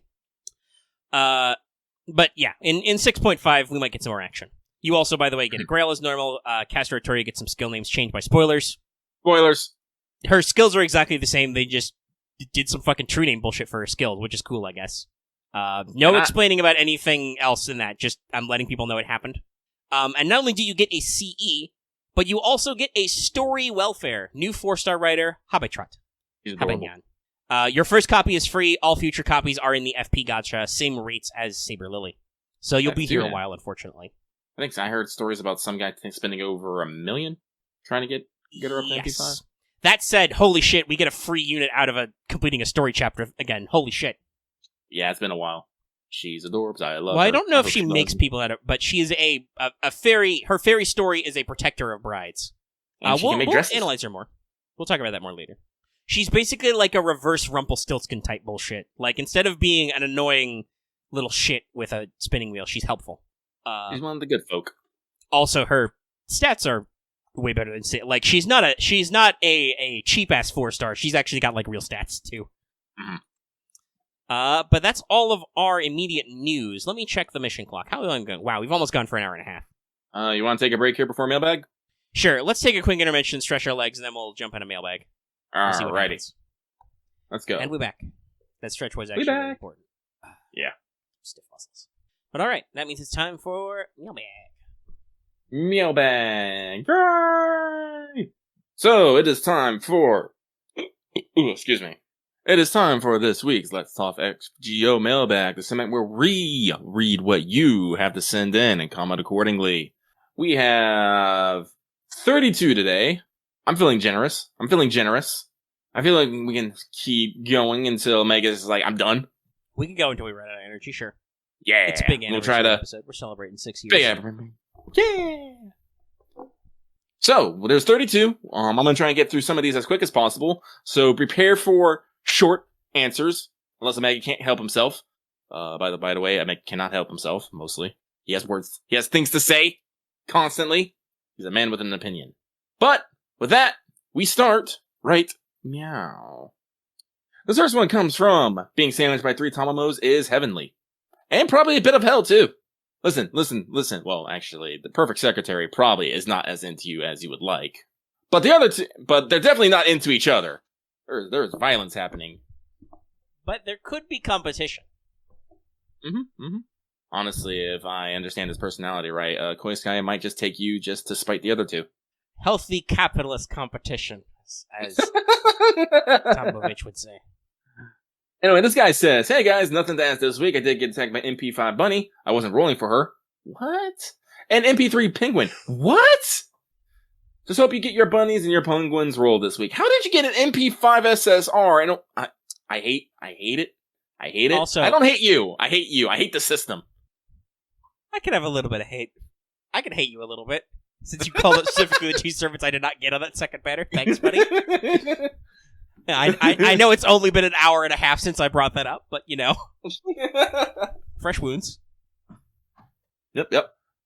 But we shall move on. Thank you very much for this. The next one comes from The Eternal Storm, who says, hey guys, hope you're having staying well as it seems allergy season is upon us. I sneeze a lot. Question, what servant or servants would you like to see a Lily alter or evolution of? Thank you both for all you do and looking forward to the wanted and hoping for luck and rolling this week. There are 2 lilies that I currently that exist that I want, and that is Altera and Satana. I mean, yeah, it's a cop-out answer, but that's what would be high on my list. Yeah. Listen, I played, because I did that big stream, I got to see, I played a little bit more, so I got to see, Altera Larva, as she's called. She's not called Lily, she's called Larva because of reasons. And she is goddamn adorable. How dare? And she is a DLC character for Excelink. Mm-hmm. If we're talking about other lilies, though, I don't have one that immediately comes up to mind. Usually they're pretty good about younger versions of characters, now that I think about it. Because guess what? Iskander's Alexander, then you got, you already got John Lilies, you already got Saber Lily. There's other versions of Herc out there, they just haven't been statted into FGO yet. That's Satana. I still feel Lily could be interesting. I don't know if I can handle that, though, for various reasons. Melt Lily. It's a puddle. Fergus Lily, yes, that is another good one. That is something that they've been sitting on and they should probably bring out. Even if it was just a costume. You could probably do that. Even if it was just you could do that as a costume, it wouldn't be crazy.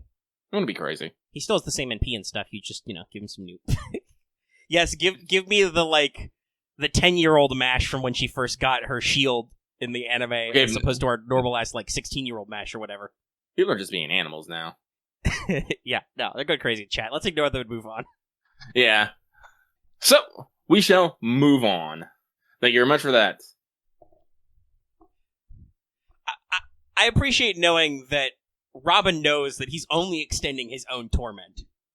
He's only extending his own time in the sewer. No, Robin knows what they're about. Like I said, Robin, Despair, and Dallas. Dallas Rose, Imperial Pedant. They know what they're about, and I can respect it. That's why I tolerate them. I respect their hustle. But anyway, this next one comes from the Subtle Illiterate, who says, question, what 3-star below male servant would you like to see in a different class? I've heard talk of shredded writer Caesar or Saber Kojiro before, but are any of y'all that y'all really want? Statement, I would personally love a Saber, Sane, Spartacus. Give me fucking SSR Assassin Blackbeard. Why is he assassin? Because he's peeping on those girls. He's getting real close. I'm also pretty sure that Blackbeard killed a lot of dudes. Yeah. He can also be a berserker. By the way, I'm firmly in. Give Caesar the Romulus queerness glow up. Make him a rider. Make him actually the Augustus ass deified version of himself. Yeah. Big crossing the Rubicon Roma man. I swear that's an event that Cleopatra started and went horribly, horribly wrong. Also, it would make him legitimately weak to assassins, which I do want to throw out there. He was assassinated. A bunch of dudes ran up to him and filled him full of knives. That too. So, that's that. We shall move on. Thank you very much. This next one comes from a masked man offering strange bargains, who says, Dear Lucky Omega, no question this week, but hoping you both got the swimsuit service you wanted this year. Too soon. I know you did this a day ago, but too soon. I managed to somehow pull 4 Bunny Torias in a single multi, yet never got the Okita I was shooting for. Did that mean you get a melt as well? Wow. I don't know if there's no melt on this question. Yeah. So that means that was real, by the way. This person posted this image to our chat, and everybody's like, what? No. That's not real. Oh, it can't be real, because it was really 4 Buntorias in a row. I was like, what? It can be real, because that is how the probability works, but also, holy shit. Also, holy shit, when do I get that luck? Goddamn, but also you didn't get the Okita you wanted. Shit, dude. That's nuts. I got happy when I got 2 SSRs in a single pool. People are like, nah, we gotta go up to 4 now. I was like, God. I thought I was part of the cool club. I did. No, now I just learned that the cool club just moved on. No. The cool club is evolving. This guy's a freak of nature. Literally everyone in our chat is like, what the fuck is this guy? You're not real. I refuse. Cut the water. I roll to disbelief. Okay. Shh, don't tell me these things. Thank you for that. We move on. This next one comes from Secret Casino King Bun Bun. Let's see here. Rolling for the Bun Bun I seek tomorrow. Also, what do you think is more America? Lori's Bikini or Gun Priestess's Halo? As always, sending weekly well wishes. Actually, it depends on what gun. The Iori was not an L? Or not capitalized? I don't know. Or did you just miss? The L's not too. It's not too far. The L isn't. It's not too far. It could be. They did at least remember to hit the capitalizing. Mm-hmm. And honestly, I don't know. If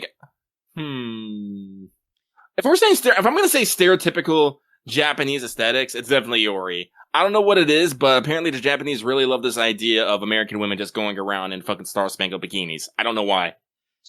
It's just one of those weird stereotypes. Like they just got the idea that every woman in America is like tall and has huge tits and blonde. Yes. Well, yeah, but being blonde is super unusual to them for other reasons.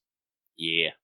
So, and then somehow that got turned. How can we make that? How can we signify that they are American? America bikinis.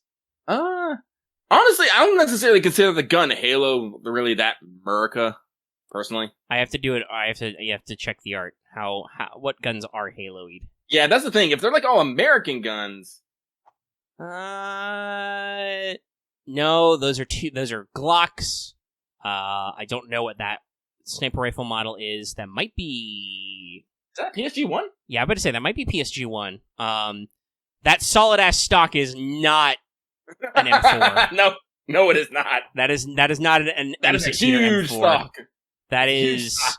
probably the Japanese service rifle, which would make sense because, calling her gun priestesses is incorrect. This is your new goddess of guns. It's literal, by the way. Yes. She even has a special divinity name that I can't say off the top of my head because it's long. She's apparently sanctifying herself or whatever as an actual Shinto deity of the gun.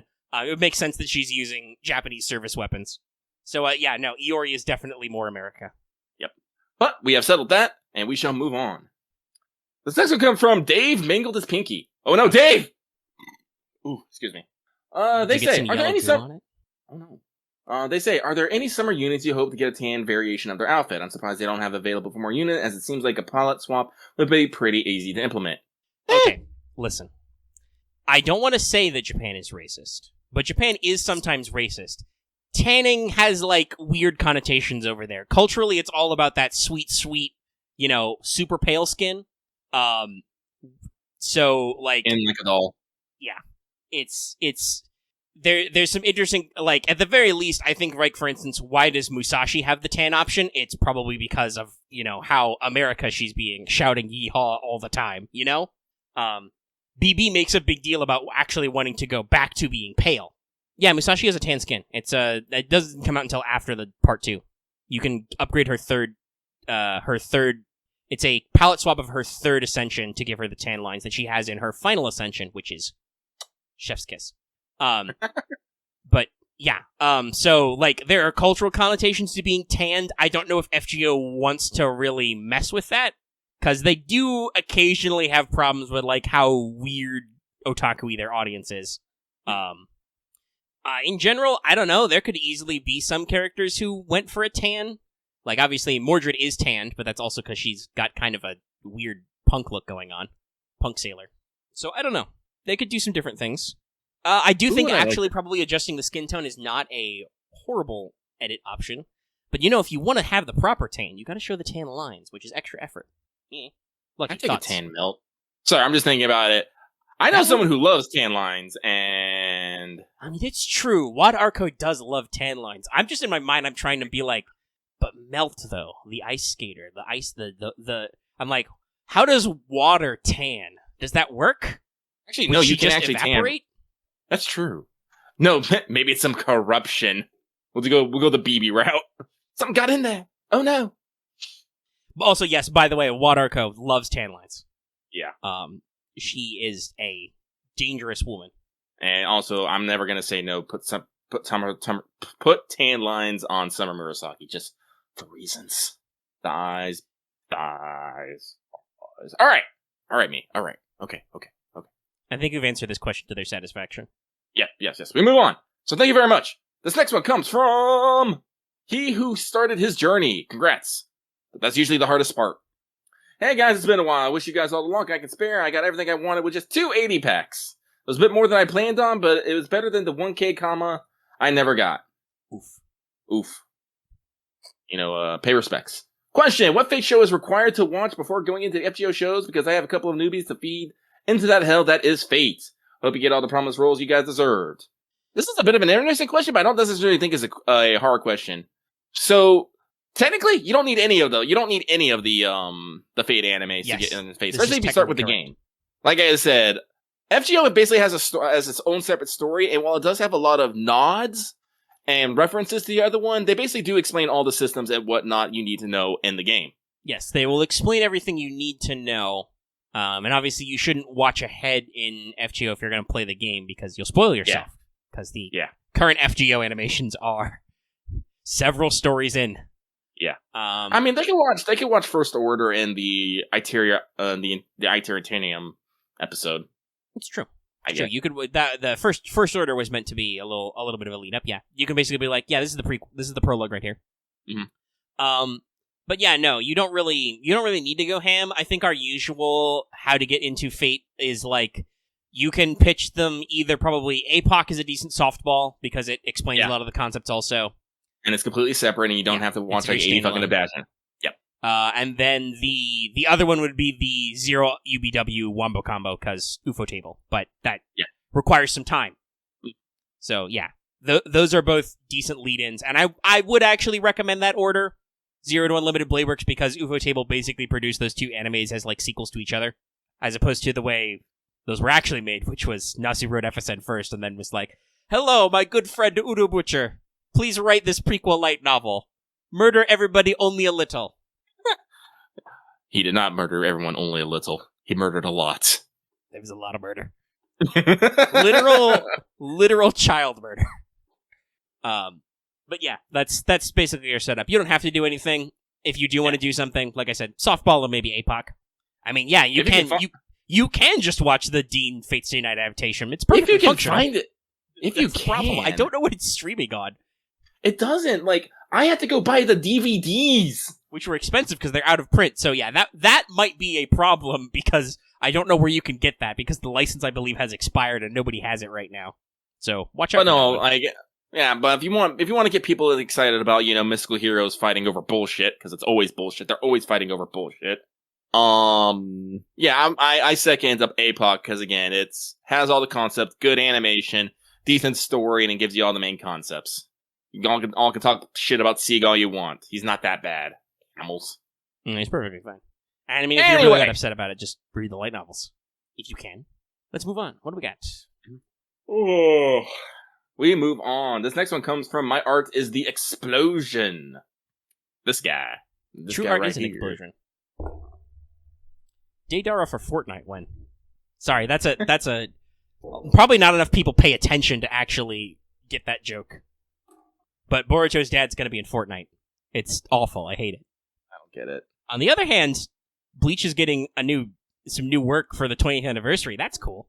What the fuck times are we on? Oh, Dean is on iTunes. That's weird. Yeah, like I'm never going on iTunes. I mean, I wouldn't, but functional. I mean, you guys do you. Just know I'm judging you. But yeah. Anyway, this person has an actual question. They have a possibly question. Possibly just an elaborate clay sculpture, which also explodes. Please don't. They say. So it's not much that I have a question this week. I want to hear Lucky explain how Vitch is to him, since we do have people out there claiming her as the ultimate evil or whatever. For my part, I think she's pretty ponkers as mercs go. Boom. You can't blow me up if I already explode, right? Wrong. I should point out, Lucky pronounced the whole right. The letter we have received cuts off on the H. Clearly this commenter was eaten by the great black beast of Monty Python and the Holy Grail, by the way, is on Netflix right now. You should also watch that if you never have. It's great. How do I explain my thoughts on Vitch and I know that you were having some interesting back and forth with people. Well, yeah, because my views on characters are often based upon my own views on society and whatnot as all, and Lucky, I've said this might take a while, guys, so sit down for a minute.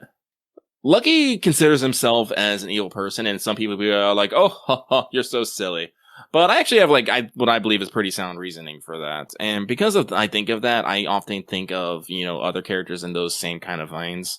For example, I often sympathize with villains and whatnot, and try to empathize with them and stories and whatnot, because it's usually my thought that if you do not try to understand someone, like a villain or whatnot, in their lowest moments or whatever, how could you ever ask someone to try and understand you at their low moments and kind of things?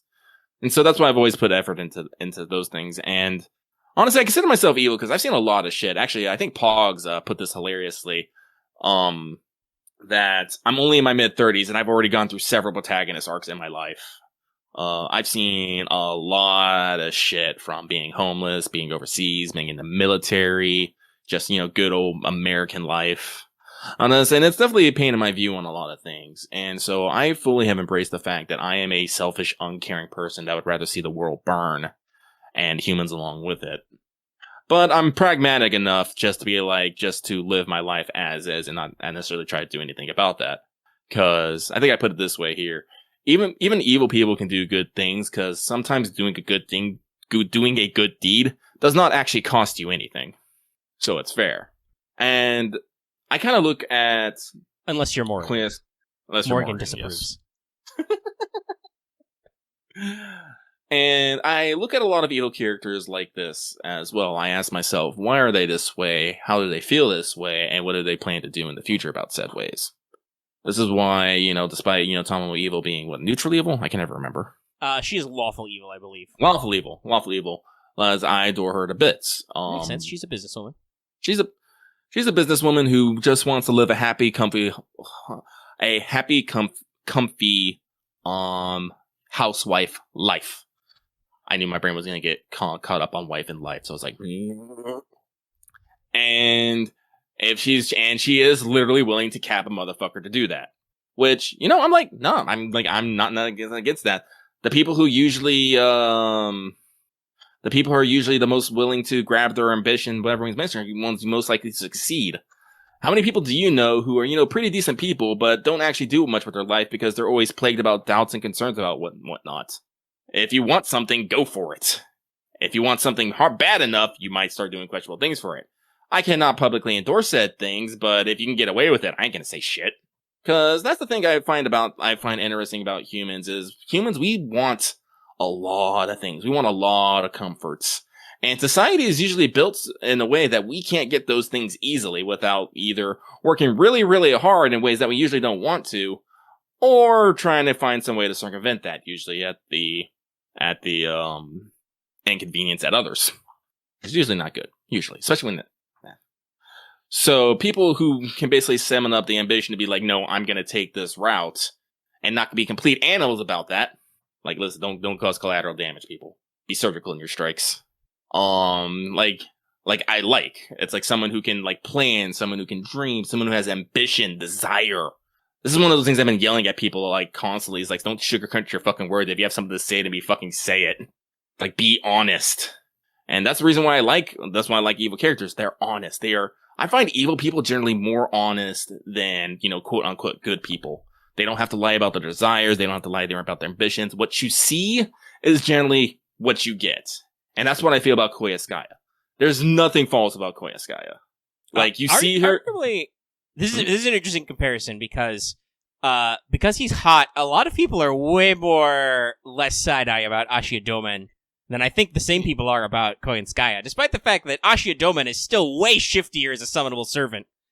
Literally written, by the way, to be just an absolute shitheel troll character. BT dubs. Yeah. That's to confirm that in an interview. He was never supposed to be that popular. They just wrote him to be an asshole and kept using him because people latched on. And his artist, Paco, did a great job with the design. Oh, yeah. Koyanchihuaha is like, hello, here's my business card. Who you want to kill today? Yeah. Because she's lawful evil. She will follow her contract, because that's her personal rule. But, she don't give a fuck. And if you pay her enough, she'll do just about anything. She's a hard sadist, but she never claims to be anything different. I'm pretty sure that honestly, it's a very interesting comparison. So we'll talk more about that once all of her story bits are out. Because I genuinely don't know how much of this is addressed in story yet.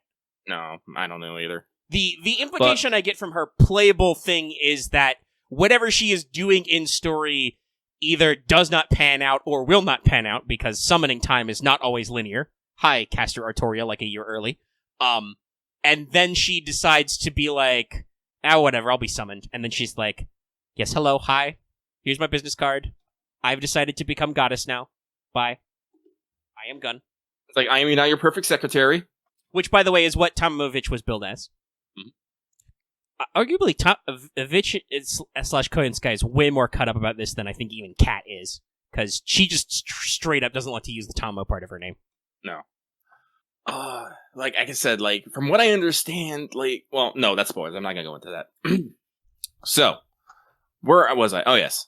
So, Koyanchihuaha, while she does evil things and enjoys doing them, she always follows the contact of her letter and will often do good things while being evil. Let me refer back to Lost Belts, because I know I mentioned this before, but I'm gonna mention it again. In Lost Belt 1, Koyanchihuaha was basically forcing what were they called? The Alba? I can't remember what the wolf people were called. Yaga. I don't know why I said Alba. Yaga. To, maybe fight each other and pay exorbitant prices for food, but she was still providing food in a place of increased harshness.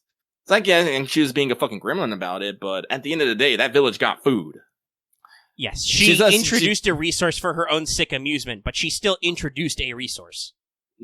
Lost Belt 2, she wasn't necessarily as much as a gremlin, but she did show like genuine concern for Ophelia and tried to talk to her about her problems and mainly dealing with them. Maybe she stirred up some emotions and whatnot, but I do believe she was being actual genuine there, talking girl to girl. Also, it's very clear, and this is a non-spoiler, sorry to interrupt Lucky's train of thought, but Koyanchihuaha clearly has a boner for solving your problems.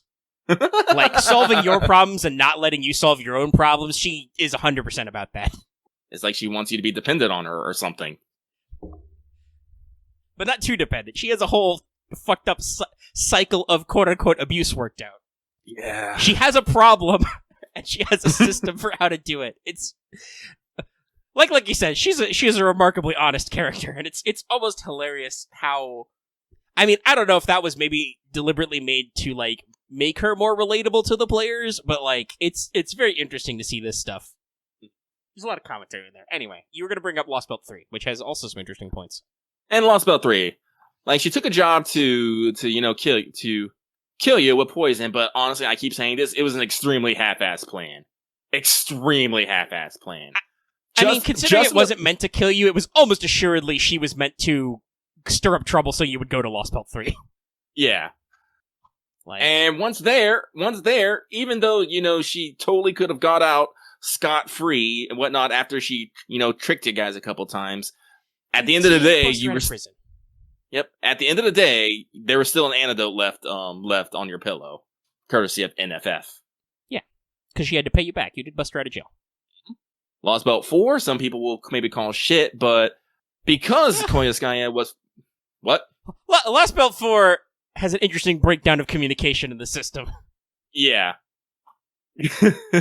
In Lost Belt 4, because she was fucking around with people and able to, making people notice the things they were missing, people were actually starting to understand that something was wrong and they might have been missing things. Yes, there was the pain of, not having a loved one, but to be fair, people must deal with death in real life all the fucking time. Escaping it is not an answer to your problems. That also did literally create the resistance that Lakshmi Bai is organizing. Yes, that was the second part of that. And that puts her at odds with a Lost Belt King, which is why she immediately pulls out her adorable sign and is like, "Hello, please rescue me. Pick me up, please." And like I said, she has a firm sense of values. Like when Gordov says, like, "No, you're not a prisoner. You're just a guest. We're keeping an eye on." She's like, "Oh shit, I need to actually give you more information. Otherwise, we're not even." Yeah, she was like, "Oh, son of a bitch, you did the sacred hospitality. Fuck, well, I don't have any Bibles or any guns, so here, take this into it." So, like I said, we haven't got to that, but no, she's someone who operates on a very strict set of rules, maybe mixes business and pleasure a little more than she should, but she's a woman of her word. Also, I do want to throw this out there. I do like this statement about her characterization. Like, as much as she's trying not to be Tamamo, they throw it in her, like, her final bond level of her profile. Like, ultimately, and unfortunately for Koyanchihuaha, Tamamo's desire to be the ultimate housewife never goes away.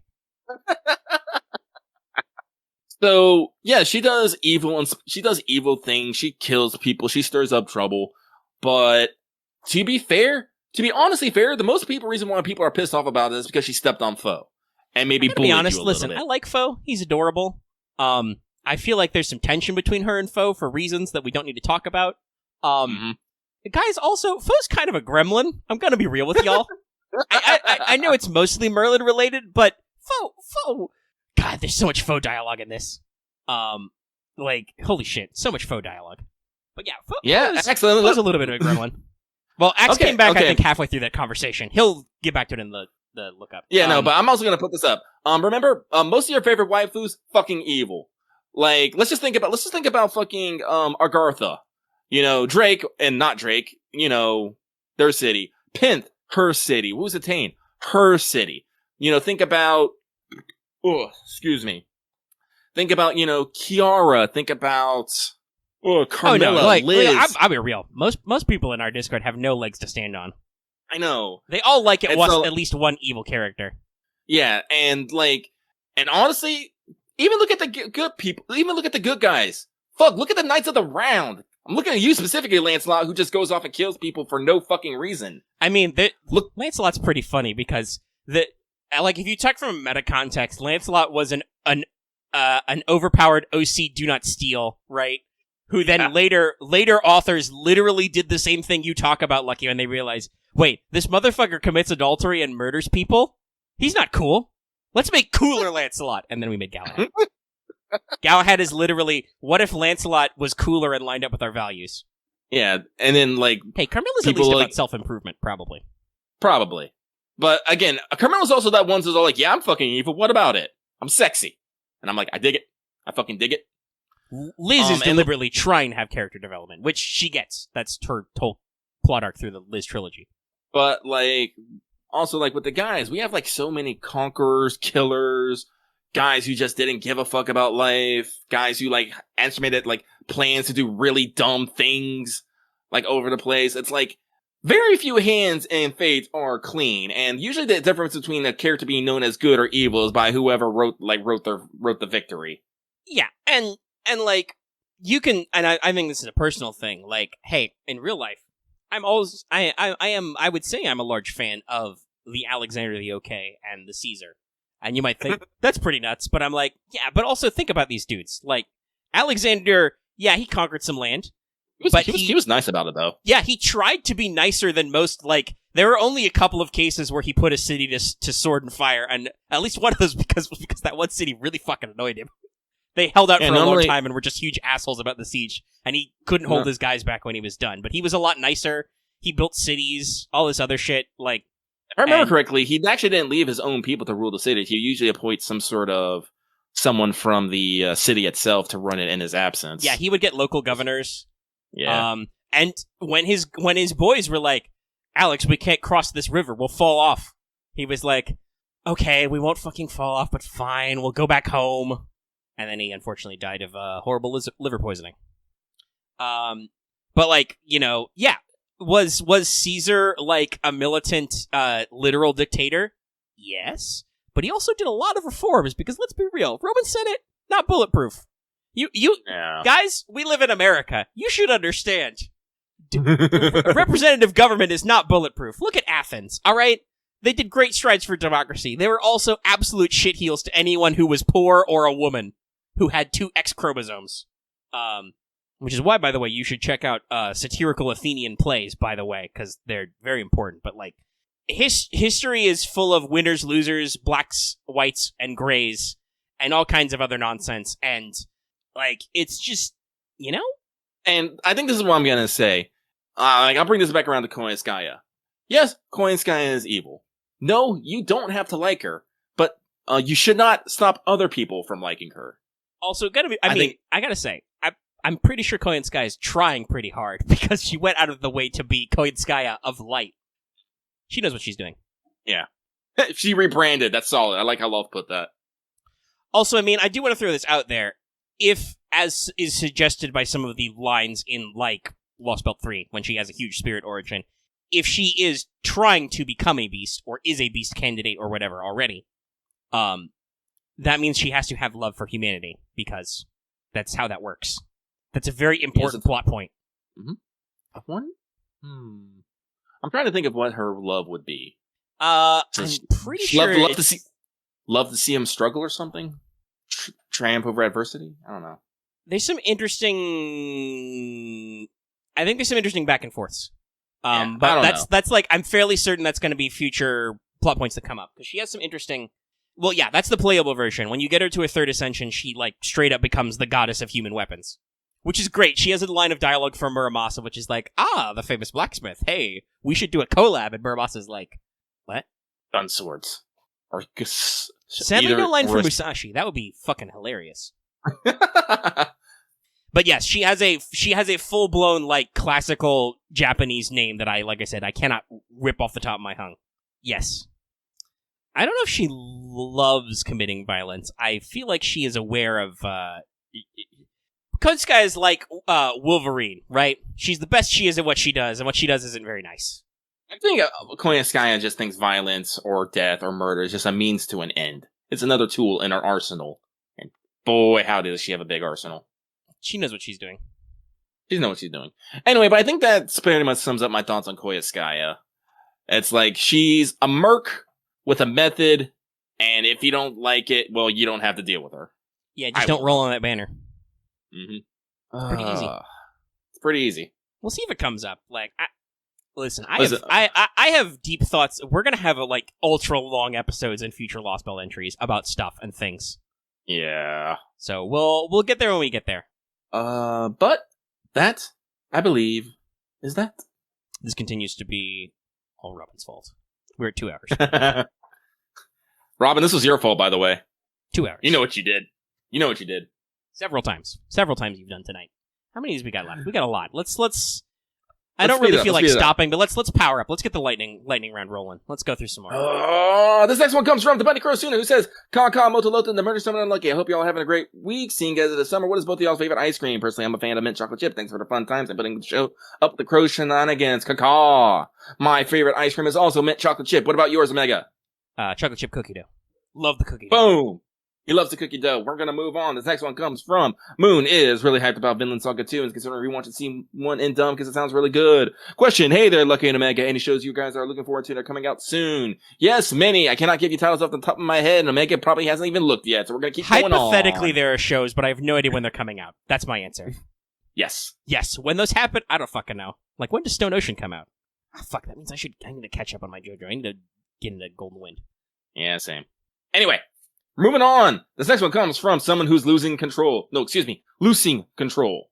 Hey, the director looking Janet Omega. It's a reference, not an insult. Lies! It's a control reference. Okay. Pretty damn crazy week here with all the news we got. But to my question, how much time do you invest per day, week into FGO? Because I feel like I can't keep up. I'm still in LB4, for example. Have a nice day or evening. Until next time. Me personally, I put anywhere between 2 to 3 hours into FGO a day, maybe some more, sometimes less, especially if there are events going on. Yeah, basically what Lucky said. Like, when events are on, it's usually like at least a couple hours a day, if not more than that. If nothing is happening, I can put as little as like 10 minutes to log in. Yes.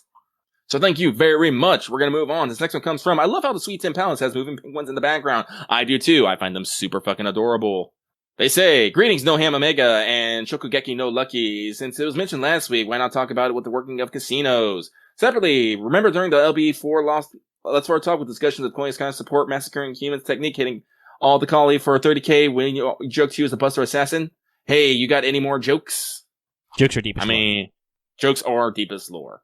And I will not share casino going on. Text me next week, because we're in the lightning round. Lightning round. Watch Ocean's 11 instead. Thank you very much. We move on. This next one comes from admiring a weapon to surpass Metal Gear. Ahoy, Omega and Lucky. Lucky? Lucky? Lucky! Dun dun dun dun dun dun Dun, dun, dun. They say 6th anniversary was a hell of a ride. Looking forward to hearing your thoughts on all the news. I hope you enjoyed those thoughts because they were long. Yeah, scroll back. If you want to hear about new units, that's later. But scrub back if you want to hear our news about the news. Vision mailed. Thank you very much for that. The next one comes from a master on the fence about hiring a shady foxy lady as his new secretary. Happy anniversary, guys, and rejoice, Lucky. Your Tomomo Heroes has expanded. It won't expand for 2 years, and I gotta figure out how to get an MP5 Tomo Lancer somehow. Given the nature of her release... No, it's AoEs only. That won't work. By the way, we didn't mention it, but fucking Tomo Lancer is in fucking FGO Arcade, and I fucking love her animations. They're great. They're fucking great. The 3D team who does arcade is really good. I wish Delightworks would stop being cowards and find out some way to make their efforts actually profitable and accessible to a wider audience of people. Because God knows nobody should be going to fucking arcades in Japan right now. Fuck, I don't think you should be going to arcades in America. Anyway, they say, given the nature of a release, how likely do you think that Solomon will be coming in the future? I think he'd be great as the next New Year's servant and wanted to hear your thoughts. Stay awesome and have fun in Vegas. I like how everyone's all like, Solomon's next. Solomon is next. Don't get Solomon. Okay, Solomon is the next one. I mean, that's how Muramasa was literally every banner for like 2 years. So I understand. I know. I was constantly shooting with the Tomovich, but there are some people, I will not name names, who are just all like, look at the stars, they are aligned, look at the numbers, what do the numbers mean? I think for reasons we won't be getting Rasputin if we get him till the very end. Like, he's gonna be like a Merlin tier release. Solomon, I don't know. I want to say this, though, about New Year's. For New Year's, historically, it has always been Eastern servants. Even when it was Arjuna and Karna, they weren't Japanese, but they are Indian, right? And obviously, Yang Guifei is Chinese, but, like, all of them have been of the Asian persuasion, because New Year's is a really, really big deal in Asian countries, especially Japan. And in China, too, but they celebrate Lunar New Year more, I think. So, yeah, I don't know if it would be New Year's. Not that soon. Yeah. Honestly, I feel like they're not going to start. If they do bring out something, they're going to wait till the story is at its peak or climax. Because busting out Solomon now, why? It's true. Why? We need the lead up. We need the lead up. You need the story resolution. I don't even remember, again. Don't spoil me. But I don't even think we've met the man from Chaldea yet. We just keep hearing about that fucking guy rolling around in his lab coat. And I do want to remind everyone of this. Solomon has been erased from the Throne of Heroes. Yes. So now, until obviously, somehow like I said, we can't. There's no reason why we know a fake ass Solomon. There's no reason why that guy can't show up. Possibly. Yeah. Possibly. But remember, technically, in releasing his third Noble Phantasm, he released all records of himself, all power, returned it all to God. Therefore, he technically does not exist. Technically. Yeah. He has no desire for which he can be summoned. Mm-hmm. So, I don't know. Like a summer Shiba, maybe? Give me some Shiba love. I feel like that's an underappreciated character. She's kind of a big deal. You should do some more work with that. I love my Miss Mula, though. I mean, she gets a cameo in here, but yeah. We don't. No, let's not even acknowledge that one. That's too much energy. Let's hold it back. Let's move on. That's a thought, though. That's a thought. That's a thought. We're gonna put a very large pin in that one and tie some colored string. It's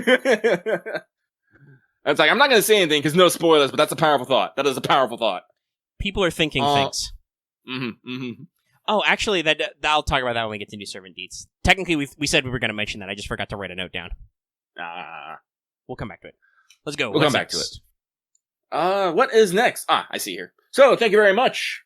We move on. This next one comes from Carmela Simp, who says, question, I'm a bit confused about how servants are in universe fictional. I know that Sujika was all about this, but ultimately dance around whether servants like Holmes are fictional or real. Other characters like Napoleon or Carmilla have appearances affected by how people remember them, so I assume that if an in-universe character time travel to the areas, they look completely different. Knowing that, if a servant is made from data recorded by the thrones, how are we supposed to reconcile this when some servants are so different from the observed historical inverse themselves, or just plain never existed? So, short answer to this is, the power of the human imagination is is bonkers. Yeah. Like, using Carmilla, for example, yes, there was actually an Elizabeth Bathory who bled the blood of virgins into bathtubs so you can stay younger. But that also might have been the inspiration for the first vampire novel of Carmilla. Yeah. So, due to the facts of them both being the source, they got pushed together. Because, you can't have one without the other. Also, do want to throw out there that technically the Saint Graph, the spirit origin of regular-ass Elizabeth Bathory is occupied by Liz. So, and who knows? FGO and Fate often flip-flops on how this shit works. Like, it's not it's really weird, okay? Some things in Fate are supposed to be absolutes, but are lies. They're bullshit, they're contradicted all the time. Gil's the strongest. Nasu swears he is. But at the same time, a lot of our, how things function is in a gooey nature. It's a continuity ball, not a line, So, maybe that is why is Carmilla Carmilla? Well, that's probably because they had already established Elizabeth Bathory as herself. It's not a secret that Carmilla is actually actual Elizabeth Bathory, right? But also, she's got all the legendary aspects that are applied to Elizabeth Bathory, because we've already established that Elizabeth Bathory was not a real-ass vampire, because, of course, in Nasuverse terms, she can't be a real vampire. That's not how that fucking works. It's the same with Vlad. Vlad can't be a real vampire, but he has a noble phantasm because people think he was a vampire. You know what I'm saying? So there's a lot of, repercussions and in and out there, and, Why is, Artoria a woman when everybody thinks she was a man anyway? That's just the fate twist. It's the fate twist because girls sell. It just, honestly, that's the simplest point of there. Girls just sell, okay? Also, and if you want a more concrete answer, it's the power of the human. I had a better saying for this all of a sudden. But it's based on what does humanity remember of said characters? Does many people, like, I'm going to use Carmilla example again. Did many people actually remember what, actually Elizabeth Bathory did? Fuck no. She was kind of a shitty ruler. But they remember that she fucking killed virgins, and you might have, someone maybe come up with this later, had torture devices. So bam, that's what humanity's going to remember about that. Then used that as an inspiration for Carmilla. Keeping in mind her Iron Maiden is totally apocryphal. It is. It really is. It's literally called out. But people assume that because, Elizabeth Bathory, the spooky lady serial killer. Also, by the way, that's one of history's great question marks, much like Gilda Ray. Like, was she actually a problem? We don't know. But, if it's what history believes to be true, or at least leaves an impression. Whatever leaves the strongest impression. This is why we have, like, characters like Holmes. Holmes is completely a fictional character, but he's such an iconic character that everyone fucking knows who Sherlock Holmes is. Well, I would actually throw this out there. Shinjuku doesn't actually clarify, is Sherlock Holmes supposed to be real or not? Because this is a very common, they talk about, Watsonian versus Doyleist. This is a very common way that things are presented, is what's called the literary agent hypothesis. So, like, hypothetically, in Fate's universe, it could be that Sherlock Holmes and Dr. Watson were real, and then Arthur Conan Doyle just took Watson's case notes and published them as fiction, right? This is a very, very common thing with vampire fiction. A lot of people treat Bram Stoker's Dracula as a fictionalized version of real events, because it's written first-person diary style. It's a collection of Jonathan Harker's letters, and then I think the second half is mostly Mina's notes. I don't remember. I think so. I'm trying to remember exactly. It's been a while. So, like, the thing you have to remember about Fate is that it's a fictional universe that has fictional shit in it. Like the debate. Hey, is Alexander actually descended from Zeus? Well, I don't fucking know, but he could be, because we know that a Zeus existed in Fate. Probably. Kind of. The Earth attribute's a little weird. So, yes, like, there's definitely some wiggle room for, like, the possibility, like, yo, was Sherlock Holmes real or fake? Does it fucking matter? No, it doesn't. Which I think ultimately, Fate is one of those few universes that has that button to pull, right, Lucky? Like, occasionally Fate will throw that lever of, does it fucking matter, bro? As you know, we shoot giant sword beams into space and, like, punch suns and whatever, and you're like, no, it does not fucking matter. Thank you very much. Please, sir, honestly, have another. And this is how we have, the big M mystery. Because it doesn't fucking matter. Yeah. It's built on the noble phantasms are literally crystallized human imagination. Yes. And that is still the official definition. Yes, I know some of them are like actual literal magic swords that are made for reasons, but like why they do stuff as servants is a result of people think, oh shit, dude, Excalibur's fucking cool. It can like obliterate an entire army in a single swing. No, dude, it can like fuck up a whole castle. Yeah, Excalibur. So that's how you get giant sword beams. And yes, Nasu explains why Excalibur functioned like that in real history, but why Sabers functions that way is like, it's because people think it does. Axe is not wrong there, by the way. Also, by the way, I've brought this up before. Technically, what Excalibur does is a very loose interpretation of some actual versions of Arthurian myth. Like, there are stories, I don't remember if it's Mallory or it might be older Welsh poems, but the idea that, like, when Arthur draws the sacred sword, it produces a holy light, and everybody is struck blind and dumb by it. If you interpret that in an anime-ass way, it shoots beams and everybody blows up. For most people probably reading classical literature, you just be like, oh, the sword is so holy, it just, like, literally shines with a light, and everybody's like, ah! Too bright, so impure! Fucking red mages! And then they're like, and then Nasu's like, wait, but what if sword beams? And then we're here. It's all about interpolation, you know? Anyway, okay. I think we've done that one pretty... I think we've done it. Yeah. We're gonna go fast. We're gonna keep going. This next one comes from the girl who stands Camilla. That's a flower, I think. After seeing her role in Summer 4, Evening, gentlemen. How's the summoning been? Horrible. I wasn't planning on summoning, but Summer Carmella was just so cool in the Pyramid Casino scenes. So here's my question. Have you ever planned to skip a banner, but then you see a character in the story do something awesome, and then you decide to summon them? If so, which character was it? Did you get them? Anyway, have a good night, and hopefully Omega won't stay up too long. Oh my god, have I done this so many fucking times. First of all, for your PS, too late, everybody. We're still recording the show, and it's 11:30 at night, and we're over 2 hours. We're closer to 2.5 hours than 2 hours. So, no.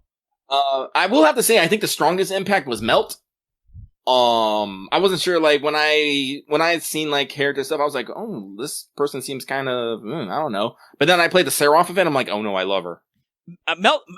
Because Melt is a hard tsundere. I think I had that similar response. I'm like, I knew Lip would be adorable, and I'm seeing Melt, and I'm like, all right, Melt, you're kind of a jerk. But then, you know, you go through the whole thing, and you're like, oh, you're great, Melt.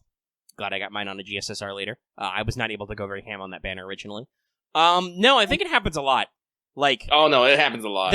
I should probably do cases where I saw a servant in story, and I didn't want them afterward, because that would be shorter. Yeah, no, like fucking Emperor Mothman, that was another one. Like, God, I love this character in the Lost Belt. I'm like, oh, you're so good. I already kind of figured because of his VA that I was like, he's on the same banner as Python.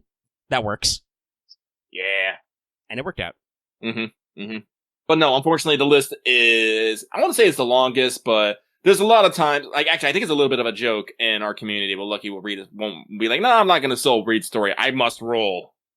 Yes. Like I said, I yell about that to everyone, because everybody's like, there's no fucking way I'll work for this character, and I want to, put my virtual hands on their shoulders, and I say, alright, you say that now, but you're gonna fucking read the story, and you're gonna crumble. You're gonna crumble like a cheap sandcastle. It happens every fucking time. Every time somebody's like, I have no interest in this character, it doesn't matter to me at all. Like, honestly, I think Summers are the best banners about that, because the characters are fundamentally the same characters for the most part, so you know. Like, I know that I'd have to double check which one it is, but I'm pretty sure one of the banners I'm only, like, passingly care about, you know?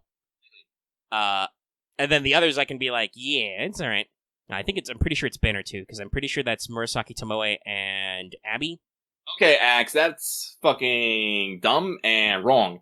Because here's the thing, I can see their fucking characters, like, 2 years in fucking advance and not give a fuck. It's when I read what they're talking about and their personalities, and I'm like, oh no! Axe is just thinking with his own second head. Yeah.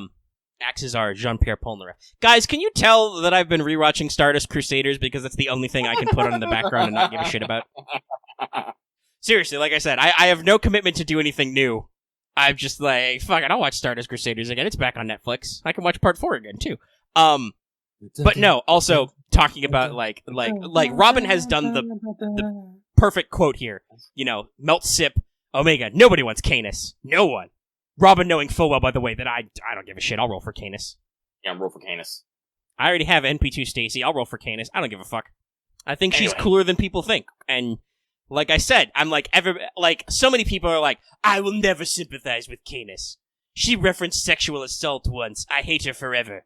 And then I'm like, guys, there's like two hell Lost Belt halves before she becomes summonable. Guys, don't you say nothing yet. Remember me talking earlier about being evil and how people can just need to be more fucking honest with their desires? It's kind of right here. Yeah. Wait, yeah. Anyway. I mean, also, I'll be real. I do not necessarily think of myself as a quote-unquote evil person like Lucky, but also I have literally studied the nature of justice, and guess what? Crimes are fake. Crimes are bullshit. They're not real. They're not. What's real is human society, and most human societies can agree on what's not okay to do to other humans, which I am generally not for, but I'm not here to break down my political philosophy. Like, the thing, though, is that, like, I can see a character be, you know, kind of a prick and just be like, yeah, but you're still alright. I mean, hell, I hang around with Lucky. The guy's constantly talking about how he's evil. I'm like, whatever. Lucky's cool. I don't care. I mean, I'm not going to go around causing genocide or, you know, doing mass plans of evil. I'm pragmatically evil. You know, it's like so many people are like, gasp, Maeve cheated in a beauty contest, she's the worst. And I'm like, no, but she's got nice legs and she knows what she wants.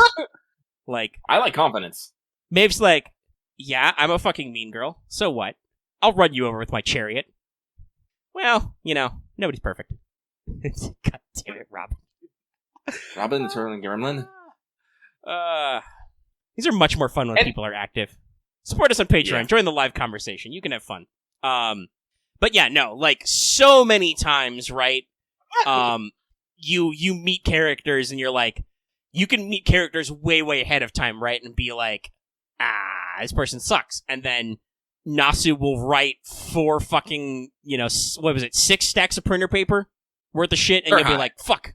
Hell, that also works in reverse. My understanding is that the Lost Belt doesn't shy away from the fact that Morgan is not a nice person, and she's kind of fucking evil and trying to fuck your shit up. But people are like, but she's hot though. Like we've got the reverse of that going on. Yeah. Mm-hmm. And it's very interesting to see. And obviously I'm fairly certain the Fairy Knights are probably antagonist, and if they aren't generally antagonist, Baobanshi, Fairy Knight Tristan, is definitely an antagonist. Have you seen her character design? That doesn't stop anybody. I've seen the art. I remember correctly, if Barkus loves you too much, he tries to eat you. I believe. Yes.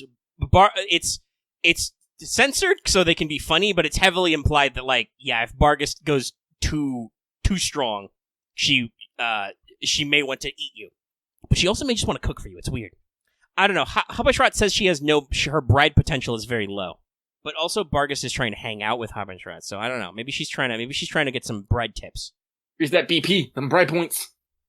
Anyway, by the way, to establish for later, Habetrot is firmly established as ultimate wingwoman. Yes, I love her. But yeah, so we should move on. But like, people's opinions of things are very interesting, and I'm like, yeah, no, I've been swayed on writing before. I've definitely been like, their characters I'll never want. And I mean, we can also say the reverse has probably been true. Like, I'm like, I don't think I like this Kiara lady, and then Red CC, I'm like, I am correct. I do not see eye to eye with this evil nun.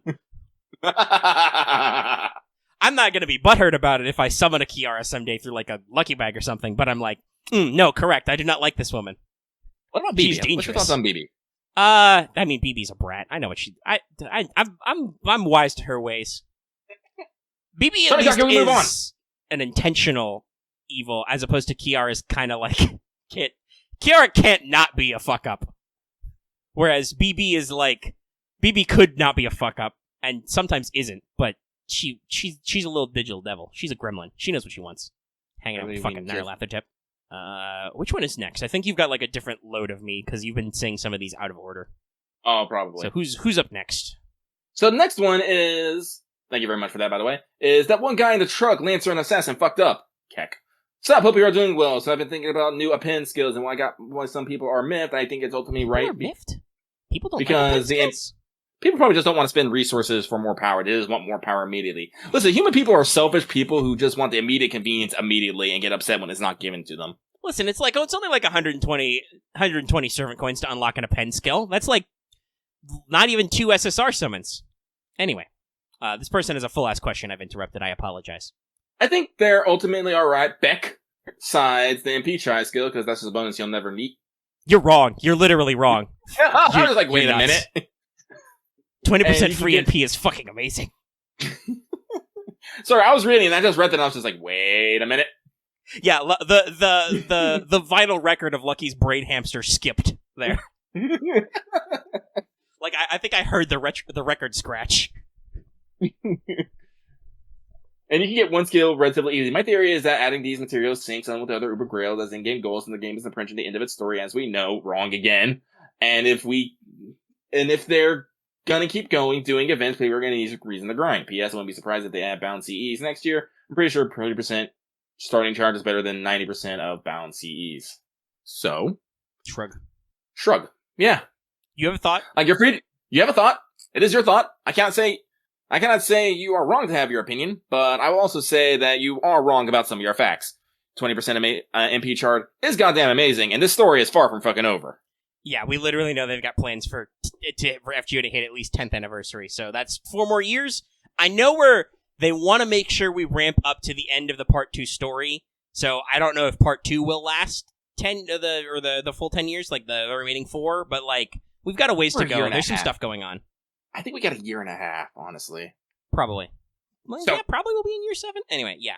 Like, I don't know if these are meant to be grinding. Like I said, like They are, but also they re-upped so you could do it. I think it's just that they realized that, like, they can't put out units fast enough, so they need to give people shit to do.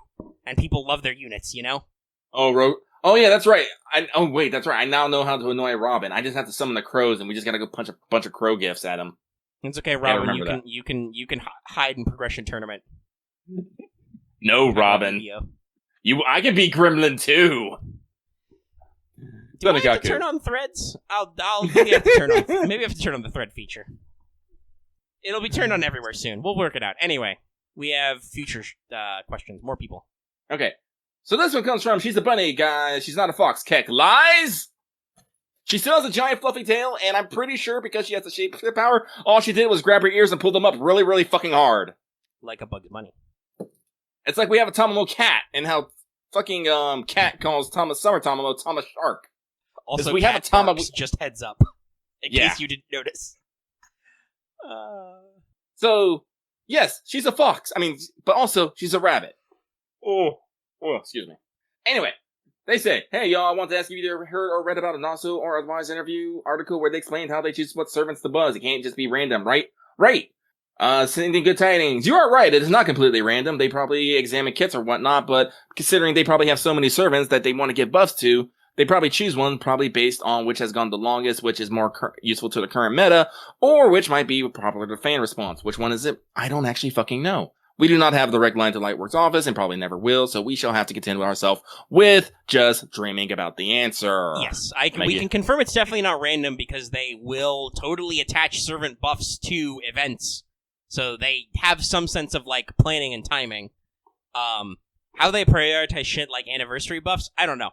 We can be reasonably certain that, like, not this year, but last year when Scotty came out, there were a lot of buffs to servants which were quick-based.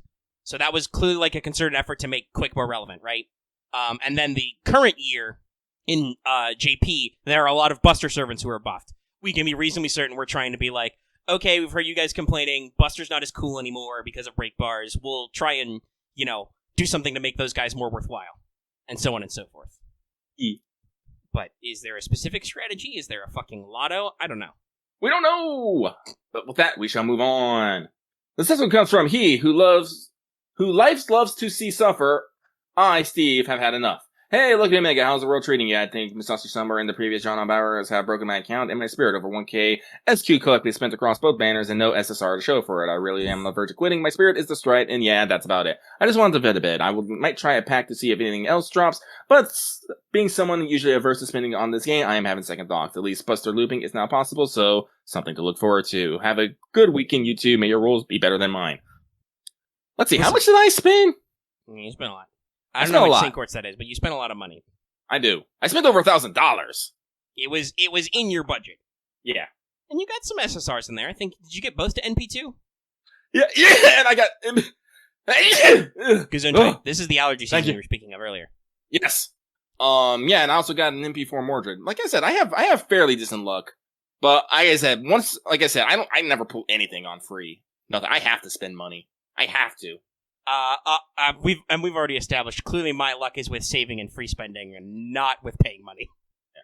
So you got to find out what works for you. Yeah, like I brought this up earlier. Sometimes you got to look at a banner and just go, no, this isn't it. I'm not feeling it. Like, okay, probability is truly random, quantum entanglement, all that, whatever. But like spiritually, rolling is an emotional effort on your part, and you have to be ready to roll. And when you're like, I know this banner doesn't have it. Stop. You gotta know when to fold them. Know when to like lock it in, when to go hard, and know when you're like, the time is now. I feel like rolling. I don't give a shit about how this goes. I'm gonna roll. I've had those moments and gotten good shit off of it. Same. I've talked about my Merlin was absolutely peer pressure. People were rolling Merlin, and I'm like, fuck it, they gave me 30 St. Quartz. I'll roll it once, and I got them, and I'm like, all right, we're locked in. Like sometimes you feel the juice and you go for it, and usually when you feel juiced up, no matter what happens, you are in a better emotional place when you start, and thus probably when you finish than when you were, as opposed to desperately like, oh fuck, it's Carmilla night, I'm laying here, I've spent $80, oh fuck, I didn't get anything, shit, And you gotta be like, I have more money, do I want to spend it? No, I do not. I wanna make sure I got my computer set up so I can check my fucking bank account tomorrow, right before I spend more money. That was Carmilla, like I was like, I know I have more money to spend, I'm like, no, don't do that, your PC's not even set up, dude. You can't check your bank account yet. Do it tomorrow when you get everything plugged in. That's a weird thing to say. Are you saying that you don't usually try harder? I don't get it. Well, no, I think he's talking about, like, he thinks over a couple of paychecks he spent as much money as you or possibly more. Over a longer period, and it's just been weird. So yeah, maybe it doesn't work out. Yeah. You gotta do you. I'm sorry, like, I honestly didn't understand what he was trying to say there. I was like, what? Yeah, he mentioned that earlier, I think, but I don't know. We've been lightning rounding for a long time. We got a lot of stuff going on. Alright. We gotta keep going. So, this next one comes from that one person who exists. I would hope so. They say, hey, Lucky Omega, I hope the two of you are doing well. I have a stupid question this week. How much would Woodchuck chuck if Woodchuck could chuck wood? Anyways, I hope the best of you could good luck on the rolls. Well, you say how much wood could Woodchuck chuck if Woodchuck could chuck wood, but Woodchuck could chuck wood, so if they could chuck as much wood as a Woodchuck could chuck. I kind of lost it at the air, but whatever. You're still in Lightning Road. It's still very impressive. Yo! Next Move on! Yep. The next one comes from Agent 41A, who says, hello, Art Goer Omega and Food Star Goer Lucky. I hope you're all having a great first Friday in Vegas, which is an art and food festival. P.S. Wanted is a great catalyst. It got me everyone. I'm glad the catalyst seemed to work for people. People report a lot of good luck watching Wanted. I do not always get that luck making them, but I'm glad you appreciate our stuff. You should watch more Wanted. It will bring you luck. Watch more. Watch Wanted. Do it. No, wait. Do it. By the way, I do also want to throw out there this commenter has this not entirely pegged because I don't think that Lucky would hate an art museum, but definitely like Lucky would be more of a food stall guy, and I would be more about art. Though they got like funnel cakes, damn dude. Listen, I like sweets. It depends on the art, honestly. I'm not much for like weird art. I mean, there are art styles I probably don't appreciate, but I've had a broad enough education that I can at least look at a lot of art. You never know. You know. I guess I would say I would definitely go see the art stands, but it'd definitely be after the food stalls. It's like, I'm gonna get my grub on, and after I'm full and sedated, I'm gonna go veg out and look at some art and think deep thoughts. Cool. Donagaku. We've burned through this a lot next one of comes. Yeah. This next one comes from I am the fluff of my tails and Limited Fox Works. This is correct. Lucky's already making plans to throw as much money as possibly needed to get MP5 as soon as possible. I'm gonna do it. I believe in me. But they say, what's up, y'all? First time asker, long time listener. You guys get me through the long work days. My question is, are there any servants that you still use out of habit from your early playthroughs FGO that you still use despite there being better options? For example, I still use Hans and Fuma even though I have gotten them Merlin and Jack. So, technically, I mean, I still use my Tomacat. Tomacat's got a lot of buffs, but, you know, technically there's a lot of, like, AoE berserkers and quick berserkers that people run the berserkers. I got a Lancelot, I got Rykos, and stuff like that, but I have a fucking, you know, level 100, 10, fucking MP5 Tomacat. She's great. She does work. I mean, yeah, like, I still use Fran so much, even though I have her on 10 now. I only just recently, within the past, like, 6 months, rotated out Lancelot for Ryko because they can fill the same role in my 3-turn comp, you know. Fuck, guys. I fed Arash a Bond Grail because I'm like, I'm going to still use it even though Chengong comes out because Chengong doesn't work all the time. He'll be worth the quartz. He'll get it. Arash will get his work. I use him as a nuke all the time. Like, yeah. So, yes, I still use old servants. And, like, because of that, like, because... Do I actually have any AoE sabers who aren't my permanent fucking old-ass Mordreds and Alteras? Not that are SSRs, I don't think. No. Oh, like... technically this isn't fully irrelevant, but when Castoria comes out, I'm still going to be using my Tamamo. Shit, I'm probably going to roll for Castoria, get one, and I'm going to put them together and be all like, yes! And they'll still be competing a completely independent fucking master who needs no friend support. Like same with Koya Sky. When she comes out, I'll probably put her with Merlin. I've done my own, interesting combos. Like, I definitely feel like, you know, I don't rely on Hans as much now that Merlin is out, but I've used Hans before. Sometimes you need to make fucking room in your team comp, okay? Yeah, that's mostly for CQ stuff. Like, I smooth brand a lot of stuff. I will probably throw my NP2 Summer Musashi at a lot of things. Definitely I am. Though, I mean, I don't have a Tommo yet, so that's also not as optimal. I got a fucking Paracelsus, though. I've been using him a lot for stuff. He's got levels. I need to get him up more. I have him leveled, I just don't have skills. But people tell me I need to... People should tell me I should just use my MP... use my Nero Bride. But I'm like, yeah, Nero Bride's great, but Paracelsus is less cost. And also, he has some useful utility buffs on his own right. Yeah. The buffed version of his Philosopher's Stone gives you crazy good NP gain and a guts. Crazy. Which is good because Musashi she eats so much of her HP with that third skill. Holy shit. It's a lot. It's a lot.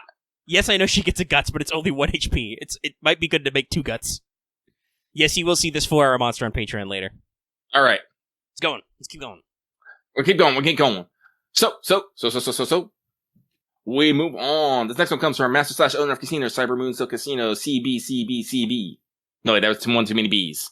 I was bad. CCCBB. Not in that order. CB. Dear Lucky to Mega, high rollers on the strip. I'm glad to see you both made it through the Bunny Toria's arrival and the new 6 Anni Servant. Rip Lucky's Wallet in 2 years. Sounds in there. I'm Snake. Snake. No questions this time. Have fun gambling. Well, I don't know if we had fun. We did gamble, though. There was emotion. But moving on. The second one comes from having my butt kicked by a very hungry nun. Hi guys, I have a question to ask. What exactly does each level mean for stats as level E luck displayed on a servant? I've been coming across fanfics for this series that has much stuff being mentioned, and my brain gets so darn confused I thought I might as well ask. I hope my wording wasn't too bad. And have a great day, guys. That's just something I was about to reference. I'm writing. Don't worry about it too much. So first off, don't rely on fanfics for knowledge and lore. People are just gonna write whatever the fuck they want. They really are. All right. It's a little weird. Okay, guys. Omega Sensei's here. He's put on his glasses. Megane Kiran. Shing! Let me tell you. What do different levels of ranks mean for skills and ranks and stuff? Absolutely fucking nothing. It's all meaningless. Yeah. Actually, the only thing you can be sure of is that somebody who has strength A is probably stronger than somebody who has strength B, but maybe not. I don't fucking know. Actually, here's something that I just thought about something. Usually, even the lowest servant parameters are stronger than humans. What does that mean for the lowest luck stack of a servant? Does that mean they still have better luck than most humans? I don't get it. I think it means that their ability to use their luck to defy fate is the worst of a servant's. That probably is worse than a generic human's. I don't know. We don't know. This is what we're talking about, though. It's weird. Yeah. It's not very clear. Also, remember that EX doesn't mean better than A. It just means fucking weird. Put that in capitals, by the way. Capital F, fucking capital W, weird. Yeah, basically. All right, but thank you for that. Lightning Round continues. This next one comes from Soccer Goblin 07, going all in on Vegas. They say, hey, Lucky to Mega, how are you guys doing? Hope you guys are doing well. With Koyan Sky now released as a 6th anniversary servant, is it too early to think about a summer Koyan Sky swimsuit, or should we be hoping and praying for a swimsuit combo with frisbees, a 2-piece suit, swim goggles, and maybe tiny devil horns? Oh my God, like on so long. The what? Sorry, that was a long analogy. Someone has dreams, specific dreams.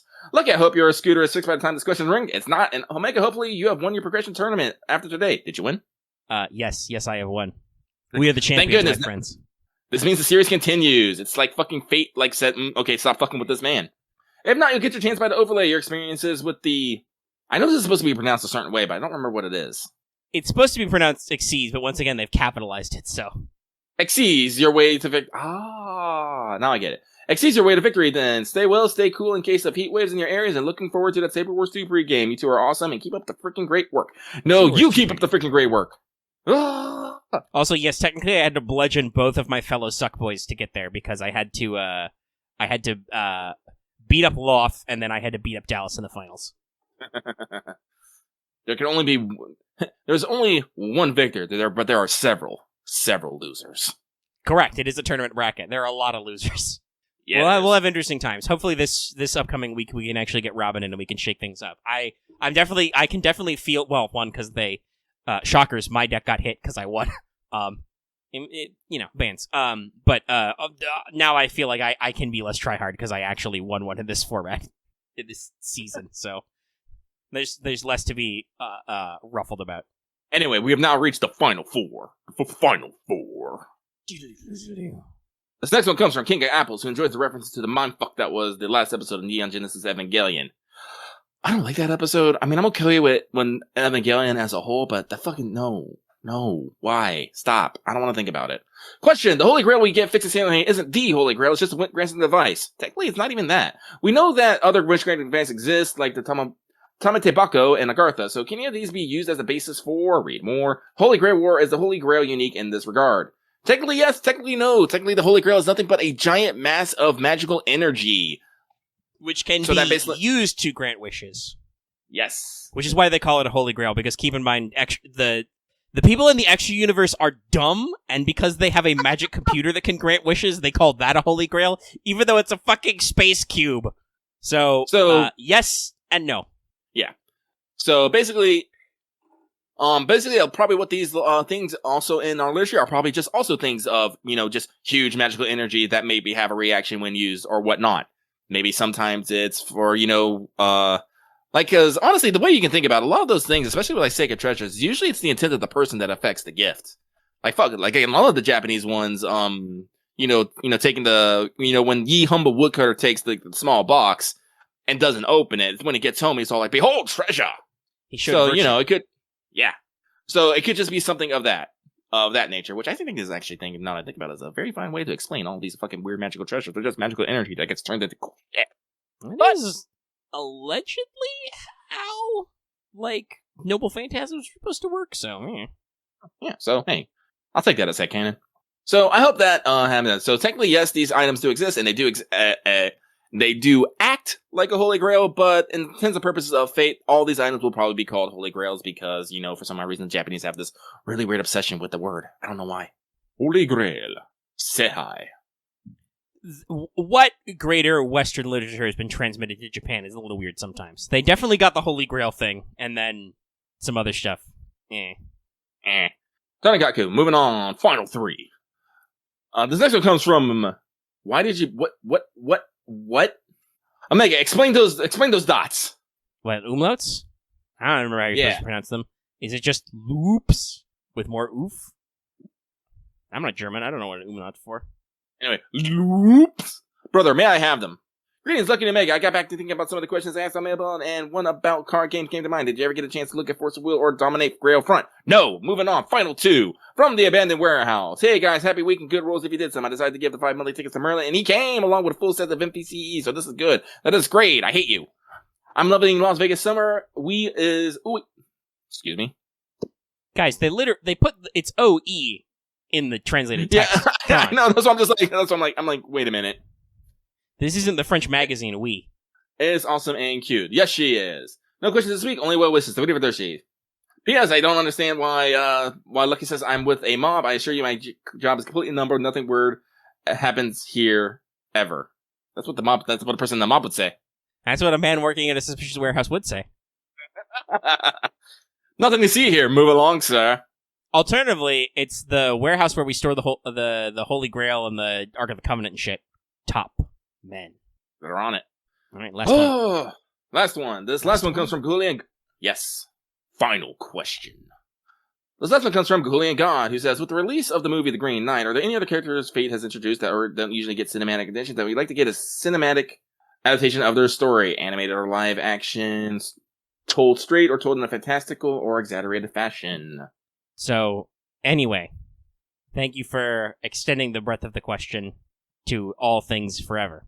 Yeah, I really don't know. Nothing really jumps out at me. I don't even know anything about much about this Green Knight movie. Honestly, no, I really don't. I really don't care because if I, here's the thing. I like fake characters and their representations, but I like the fake character representations.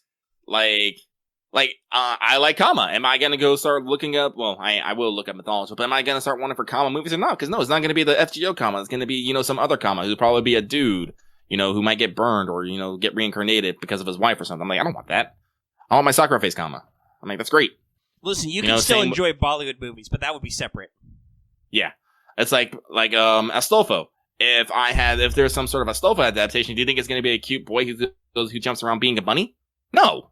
Like all that kind of stuff. I enjoy the fake characters and the representations. I enjoy their myths, but I do not necessarily want to see them adapted into other things, unless it's more Fate stuff. I should clarify that.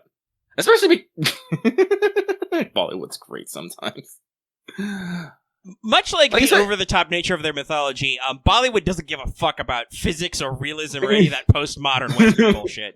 They're like, yo, I want a guy to fucking Superman fly through a van and punch another guy out the window and surf on the highway on him. And they're like, we can do that. We have wires. We can do some wire work. Mm. So, But yeah, no, if there's more Fate adaptations, I'm always for more Fate adaptations. But real life adaptations or non-Fate adaptations, nah, I'll live. And now people are just gonna go drift sliding a horse under a truck bed. Oh, I see how they did that. Yeah, it's It's like a conveyor shot or something. They move the truck bed over the guy and the horse or whatever. Mm. They just have to mount the camera to the truck. There's a lot of fun stuff you can do with camera tricks. Anyway, yeah, I don't really have an answer for this question. Like, yeah, there are fictional characters that are cool and stuff, but honestly, I'm just as likely to tell my own versions of those characters' stories as to do a real-ass story. Guys, have you ever... Actually, no, probably not, because I think our only major APs that were really, really long-running were Mages of War, which is all me, basically. Mm-hmm. And then Star Wars, which is itself Star Wars. But, like, I make media references in Star Wars, but, like, you guys haven't seen me, like, pull some other horse shit, and you will sometime. But that's our last question, so, yeah. Yeah. We are done. And we are still under, technically, 3 hours on the mission clock. That's okay. A lot of this will compress down. There's some silences in there. Oh. But yes, that is Chaldea Free Talk. Excuse me, a little gassy. And I think I would like to power right through Mailbag into Free Talk, like I said. Yeah. All right, so we will begin with New Servant Deets. Strap in. We will begin, because technically she came out first.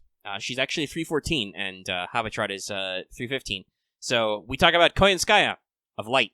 She's very specific. So she is a new SSR limited assassin with fairly median stats. Her attack and HP are really in the middle of those. And a lot of people are talking about how she'll be shaking up the meta back for Buster. I mean, so she's a Buster AoE herself with a literal goddamn Metal Gear. I'm not kidding. I honestly feel she's channeling a lot of Metal Gear vibes between the sniper rifle and the mech. Yes, I mean, I don't know who art designed what. Like, did Wadarko just see, Hideo Kojima rolling around on the street, talking about shit, cutting trailers, or, like, was that in the writer's room with Natsu and Takeuchi, like, developing what they wanted the art assets to be? Who knows? But she's a Buster AoE herself. Her deck is Quick Arts Buster with the kind of hits and NP gain you want from that deck. So, pretty good. Her NP gives herself 20% attack up first. It reduces the enemy's NP by 1 tick, and it charges the party 10 to 30% NP gauge based on overcharge. So, yes, you already see the charge going. Also, I like the themes, by the way. Not only is her really complicated Metal Gear name thing, yes, it has a very ludicrous name, produced by Tambo Heavy Industries, a subsidiary of NFF. Not only is it a Metal Gear, but she also clarifies it's a fucking Shinto shrine as well. It's literally a shrine to her is inside the tank. It's great. I love it. Which is probably why it gives the team NP. So, yeah, pretty standard stuff. Gives her an attack up beforehand. Charge down. Fairly decent.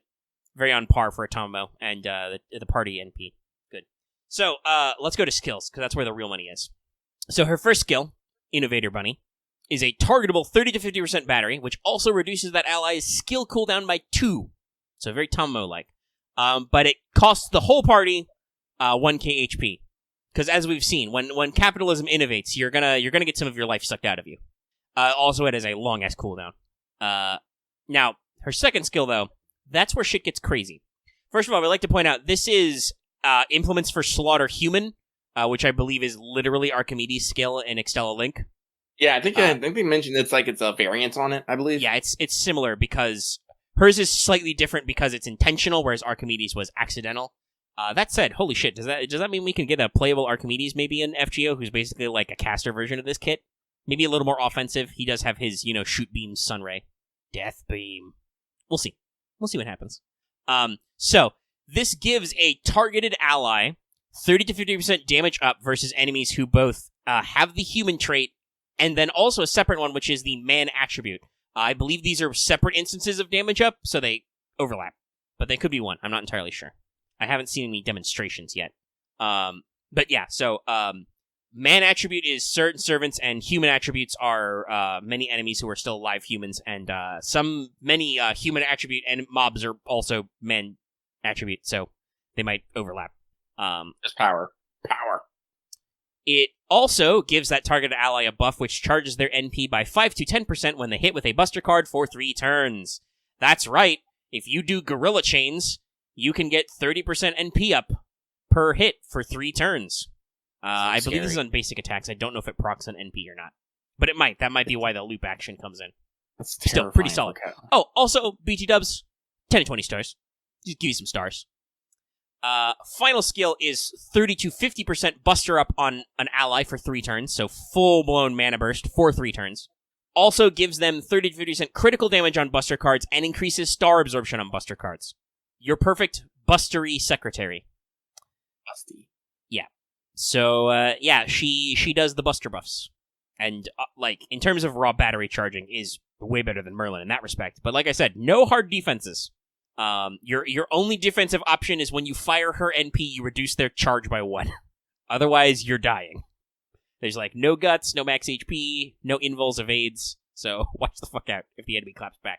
Her passives are pretty interesting. She has Riding B, so those 2 quick cards slap pretty hard. She has Independent Action EX for big crit damage.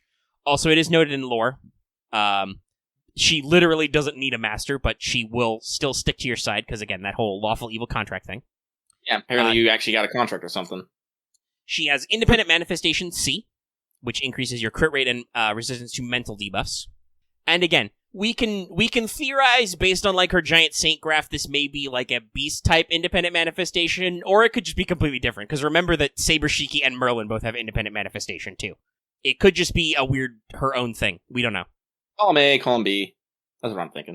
She also has a passive version of Morph. Yeah, Morph isn't an active skill for her. It's a passive. It gives her 10% arts up and 10% star generation up. So this is interesting. She does not have presence concealment at all.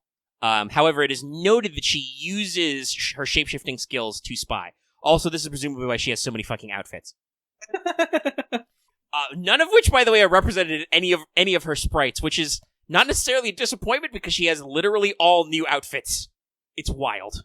Hopefully she does get some costumes for some of this shit later, but Koyanchihuaha for best dressed servant, I guess.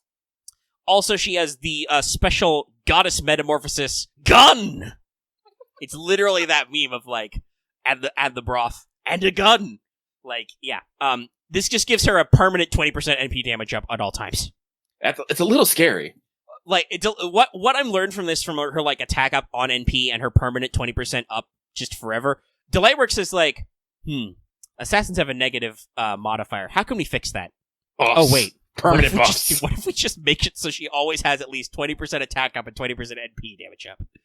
So basically, Vitch can use all her buffs on herself to be a perfectly serviceable Buster killing machine. All of her buffs are targetable. You can absolutely slap these on herself, and that'll be spicy. Or you can take your favorite Buster units and really crank that damage output. A lot of people point out Arjuna Alter obviously makes a murder. Buster single targets will slap pretty hard. Artoria has to be pretty fun with this because her NP also has a battery effect on it. Yeah, I was about to say, and plus she has the ability that turns all our cards into Buster cards. Yes, ooh. Which, if you apply that on attack effect, is a free 30% battery. It's fucking nuts. Pretty cool. The trade-off is that, unlike Merlin, she offers basically no hard defenses or other defensive niches, as I pointed out. She attack, and she attack.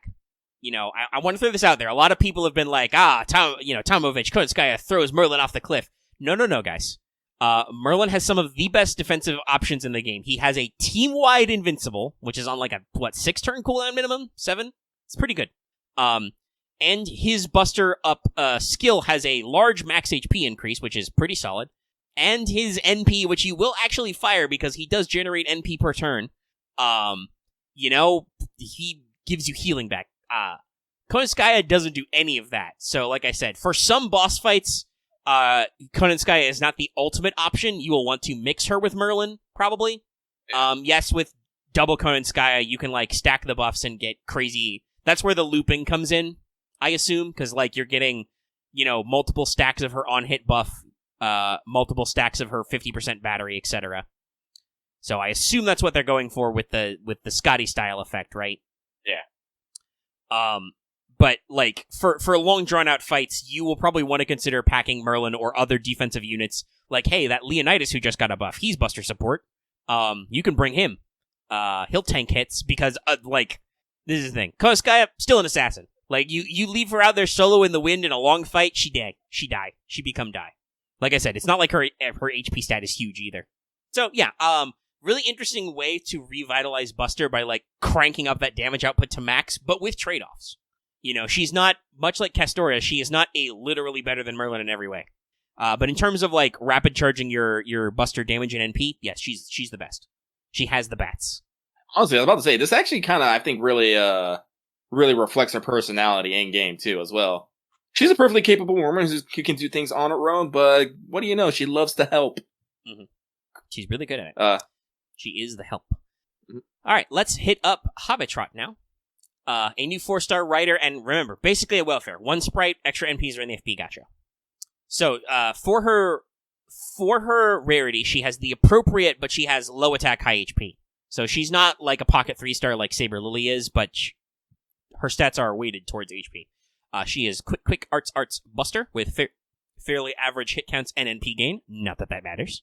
Her NP is an AoE arts, which ignores defense and gives her 30% NP damage up for 1 turn first, and also reduces her star weight by 100% for 3 turns, and generates 20 to 40 stars based on overcharge. Yeah, this is a writer who vomits out stars and then is like, "Nah, that's not for me, fam." No, when we say ultimate wing woman? Yes. She, like, I would not say that Habetrot is a simp, but she is your support. She is the wedding planner. She has everything planned out. Because guess what? So she has an offensive NP that's pretty good, but she has all that support action. Her first skill is a phenomenal 1 to 2k heal, 1 turn of debuff immunity. These are targetable, by the way. And, 1 turn of 50 to 100% star gen on a 3-turn cooldown minimum. Starts at 5, goes to 3. Jesus. Yeah, that's 2k healed every turn, plus a free turn of being immune to debuffs, and a Kazgil fucking tier. Like, it's only 1 turn, but Kazgil tier star gen buff. Holy shit, that's good. Her second skill gives her herself 20 to 30% arts up for 3 turns and 50 to 80% battery. Why, yes, this would be 100% if you did her Appen skill for that fully leveled, which is why that Appen skill is bullshit good. Yeah, you max out her battery, you can literally... She is K-Scope. And an NP steroid. Yeah, it's nuts. But unfortunately, using this skill reduces her HP by 2k. Oh, hey, that's exactly how much she heals. Spoilers, I really like how tiny Habetrot's kit is. It's great. Like, there's so much synergy. Her final skill, her ultimate wing woman move, this is a targetable buff that can only be applied to female allies. It gives them a 1 time 5 turns 2.5 to 5k guts, 5 turns of 1k to 2k healing per turn, and removes all their, also gives them 1 turn of invul. That's the first part of that. And removes their damage over time debuff. So curse, poison, or burn go away. But it has a delayed buff, which kills Habetrot at the end of the turn. Unless you use it on her for the guts. Because spoilers, she can target herself. Just heads up. So, yeah, no, like, this is pretty crazy. Her passives are Writing C, so those 2 quick cards slap pretty good. Item Creation B, which I don't think does anything, other than, I guess, it makes sure that her own debuffs of, like, the star weight down, and stuff sticks. And she has Fairy Eyes C, which if you don't remember what Fairy Eyes does, that's a new passive on a couple of these servants, which, gives her critical defense, basically. So crits just have an inherent chance to miss her. So basically, Habetrot is a perfectly serviceable support servant. She works as a great heal bot and star generator, a great supporter for your female servants of choice. But even then, just like star gen through the wazoo, dropping stars, doesn't steal stars like a lot of writers do. Crazy good heal time on that, you know. We're talking like Jack surgery heals plus better. Hell, Jack's never gotten a buff on her surgery, right? I think so. No, I think it's still just surgery. Yeah, and it's a low rank. Considering this skill does so much more, and admittedly it's on a welfare, so that's very special, but, like, I could see Jack getting a buff sometime. Or, alternatively, because she's allegedly a free NP5, you gotta roll the FP gacha a lot for this, guys. But you could just use all her self-buffs on herself and turn her into a killing machine. Like, nothing says you have to use that last buff on somebody else. You could just give her the invul and the fucking guts and the heal per turn, The 5k guts, by the way, with 2k of healing per turn for 5 turns, so that's 10k health. Plus, she can heal herself every 3 turns for 2k. Like, yeah, no. Habetrot's a great servant, and I'm so glad that she's free. Like, they're just like, here, have this servant. She's your support. It's great. Nah, it's rad. I love it. So yeah, I hope they, like, I don't know how many more, like, real-ass story segments we've got, but I hope they remember this and they bring this back to us. This is clearly Nasu at work, right? Writing a great supporting character. He's like, yo, she's in. And yes, I've read her lines. She is absolutely your wingwoman. If you are, by the way, fully different bond and conversation lines if you're male or female. Making great strides in FGO design here. If you're a dude, she is out to find you a bride, and she suggests MASH, BT dubs. And if you are a lady, she is like, yo girl, let me hook you up. Let me get you a nice dress. Let me get you some makeup. We are going to party. Like, she's great. I love her immediately, and if anything were to happen to her, I would kill everyone in the room and then myself. Yeah, no, I love her. It's fun. It's good design. So there were a couple of things that we did. I missed at the top because I didn't write them down. Speaking about Habetrot and given at the end of Lost Belt 6, there are a couple of things in there. There is a costume, I believe, for Fairy Knight Lancelot for her final ascension, which makes her like black dragon, not white dragon, I think, kind of look. I believe that's how that works. I'm not 100% sure. It was mentioned a while and then it went away. But also, hypothetically, there may be a new class coming. We've talked about this before. You guys know, like, you remember from part 1, we ran into beast classes, right, who had weird class comps and all that shit, you know? And those obviously aren't playable. So I do not know necessarily if everything we have wondered or seen will translate to eventually being playable. I hope so, because allegedly this is the other half of Alter Ego, basically. Yeah. Like special damage v knights. It's something we've speculated on before. Mm-hmm. We won't necessarily get into it now. But if a new banner comes out and the class is on that banner, oh boy howdy, will we get into it. But we know of it. It exists. Yes. But nothing playable has happened yet. And I do want to point out, like I said, in this Nasu interview, he was like, yeah, I designed all 6 playable servants for this. Well, people are like, wait, doesn't Oberon make 7? Well, that's probably because when Nasu did that interview when he wrote that, Oberon was not in a playable state, so who knows? I do know that in story, he, like, cycles through a couple of classes, so maybe that's why. We'll see. We'll see what happens. I do think that Oberon will come, like I said. There is that image of that one bowl cut guy, and I'm like, that's fucking Oberon, dude. Especially considering they got, such a famous artist to do the design. But we'll see what happens. That banner could be, like, tomorrow, or it could be, in 6 months, like Seats and I. Who the fuck knows? But the fact that this class hypothetically exists gives me great hope for several reasons I will get into if it becomes live. Oh, yeah, no, same. Also for other reasons, too. Yes. No, like I said, I have multiple reasons why I think this is cool. Not just because we have been yelling for a couple of years, please give me reverse alter egos. But, yeah, those are, I think, our last little bits of news on that end. I wanted to re-mention them. So, I have budgeted out here further adventures of Summer 4. Yeah, so, as of right now, the furthest that of us have collectively got is we finished Melt's Casino. Yeah. We do know that there's a couple casinos after that, but we can only really talk up to there. I'm still like 8 million QP short of Casino 4. Yeah. And then they released a new one, and then, listen, I've been busy. I moved recently, okay, guys?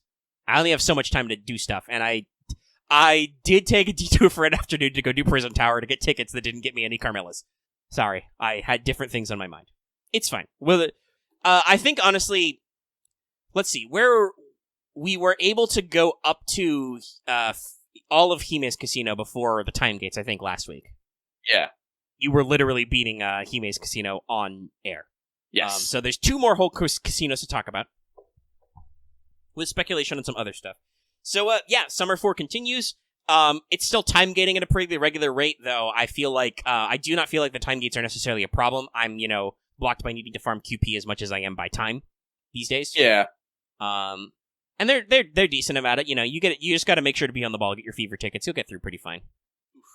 But there's a lot of good stuff here. So we really, really like the first casino, obviously. Okay, so, for Nitocris, the next one, I want to say I enjoyed what happens in that sequence of events, right? The Pharaoh Casino's weird. You know what I'm saying, people? Yeah. Especially at the end, spoilers for the end of that, if you're not caught up, why the fuck aren't you? That's like 4 casinos ago at this point. Like, we're behind, but we're not that behind. At the very end, I like the relationship that kind of appears between Nitocris, Scheherazade, and then they add Cleopatra to that, right? Yeah. Like Cleo gets to be in this, make it a power trio as opposed to the power duo of 2 summers ago, which is cool. Yeah.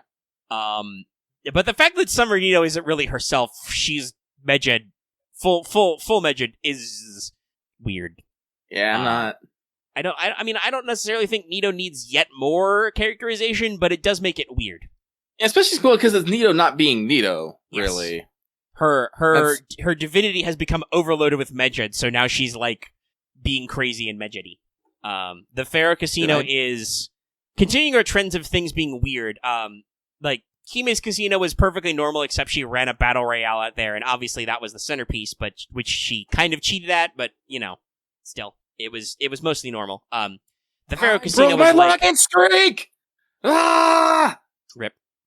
The Pharaoh Casino has like an explicit high roller buy-in. You need like, how many billion QP was it? It was a lot. A lot. Was it 2? Was it literally 2 billion? That would be very funny considering the anniversary news.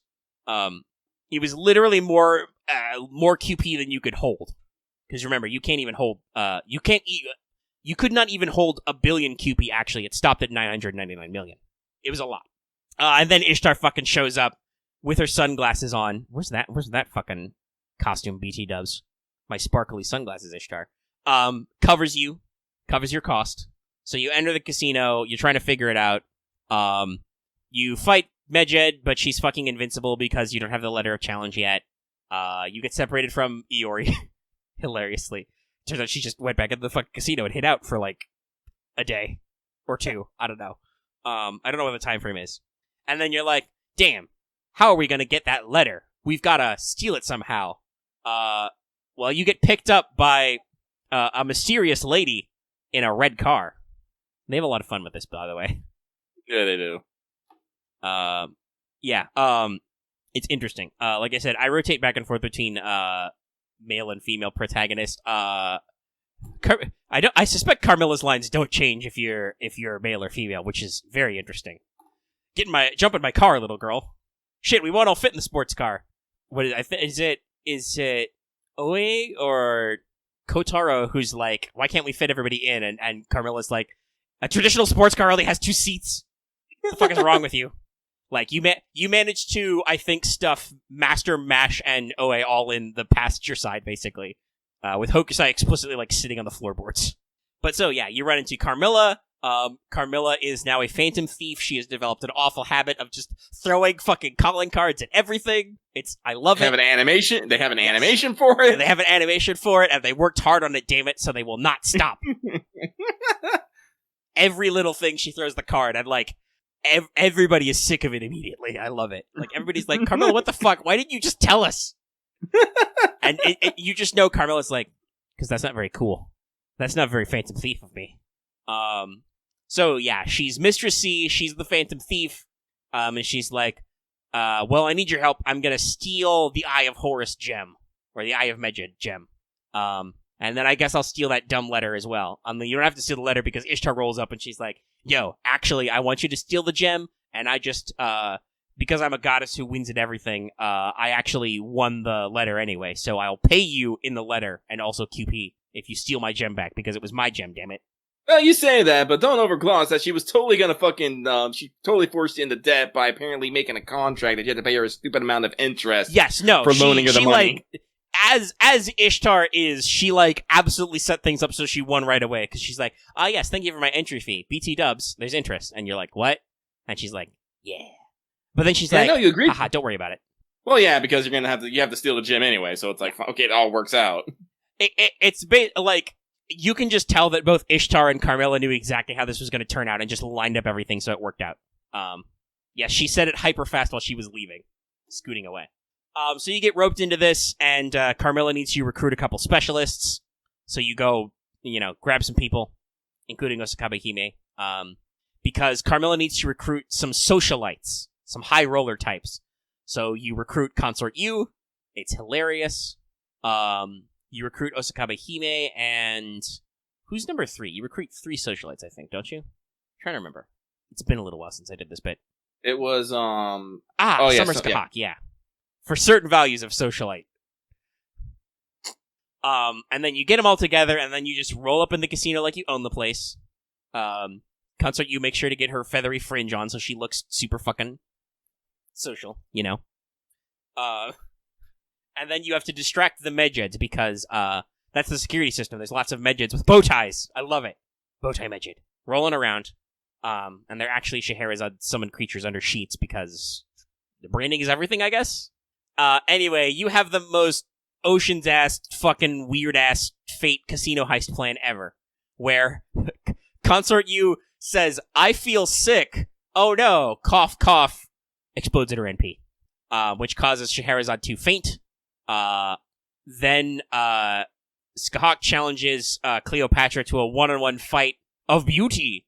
And just vaguely hints that Caesar could be in the room, which causes Cleopatra to go fucking insane and be like, I'll fight you, mate. Swear me, mum. I'm the prettiest. I'll have the prettiest fight. And then you break into the vault. This is where you meet up with Musashi, who's like, oh, hey, guys, how you doing? Yes, Carmilla has some great stuff. She disguises you as Medjeds, and she's like, how did you even get these thief tools? Don't ask questions. Now, you know how you got your sheets and how she got her costume because she hit up Uncle Vlad, her old Uncle Vlad, for costumes. Including her second ascension, which she reveals when she takes off the sheet. She's like, yo, I'm in Phantom Thief mode. And you're like, what the fuck? I do want to shout out that Carmilla was super ecstatic that she got her swimsuit before Liz did. She showed it off so proudly to you. Yes, she's so happy. She's like, I am wearing a swimsuit, and that little girl is not. I am the best. and she's constantly on the slide being like, and also there's one more thing I'm gonna steal. Pointed look at Master. Again, have we mentioned that? Well, Carmilla's everybody is horny in Vegas. I appreciate it. Carmilla's always been kind of into you, but nah, Summer really brings it out. Well, I think Summer Carmilla, she gets more, not quite Liz tier, but she gets more extra in like a normal way and not in like her super melodramatic gothic way. Yeah. Because like classic Carmilla is very Sun. Her Bond 1 is literally like, don't touch me, and her Bond 5 is like, never stop touching me. Slightly exaggerated, but to the point. Like, yeah.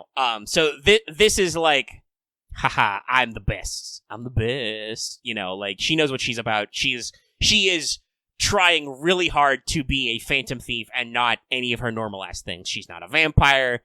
She's not the Countess of Blood. She's fucking Mistress C. She is on the prowl. Anyway, you run into a laser trap in the vault, and then, like, Carmilla's like, Hokusai, you gotta do it, you have the blades, and then they're like, I don't know if she can do it, and then Hokusai's like, are you saying I can't do it? I'll fight you, I swear me up to dad. This is a recurring theme where Oe Hokusai is not sure she can do anything, and then somebody says something, and she's like, you fucking what, mate? And she does it. So she just does a sweet, she does the, what did she call it? It was either the tentacle slide or the octopus slide. And she uses all 4 katanas to, like, reflect the laser beams, and you steal the thing. But you still trip an alarm, and then you gotta run outside the casino, and you get the challenge, and you fight Medjed. I'm trying to remember. What was Merlin's funny intro for Medjed? I don't remember. It was like, just, it was referencing the fact that you're fighting Medjed, not Nitocris. Honestly, I remember more things about everything else except the actual heist. Yeah, it's a straight through line. It flows pretty fast. There's some very funny, like, one-on-one battles, right? Like, you actually, like, solo fight Scheherazade, with Consort U, and Scheherazade blows up her first HP bar to 1 HP. It's hilarious. I love it.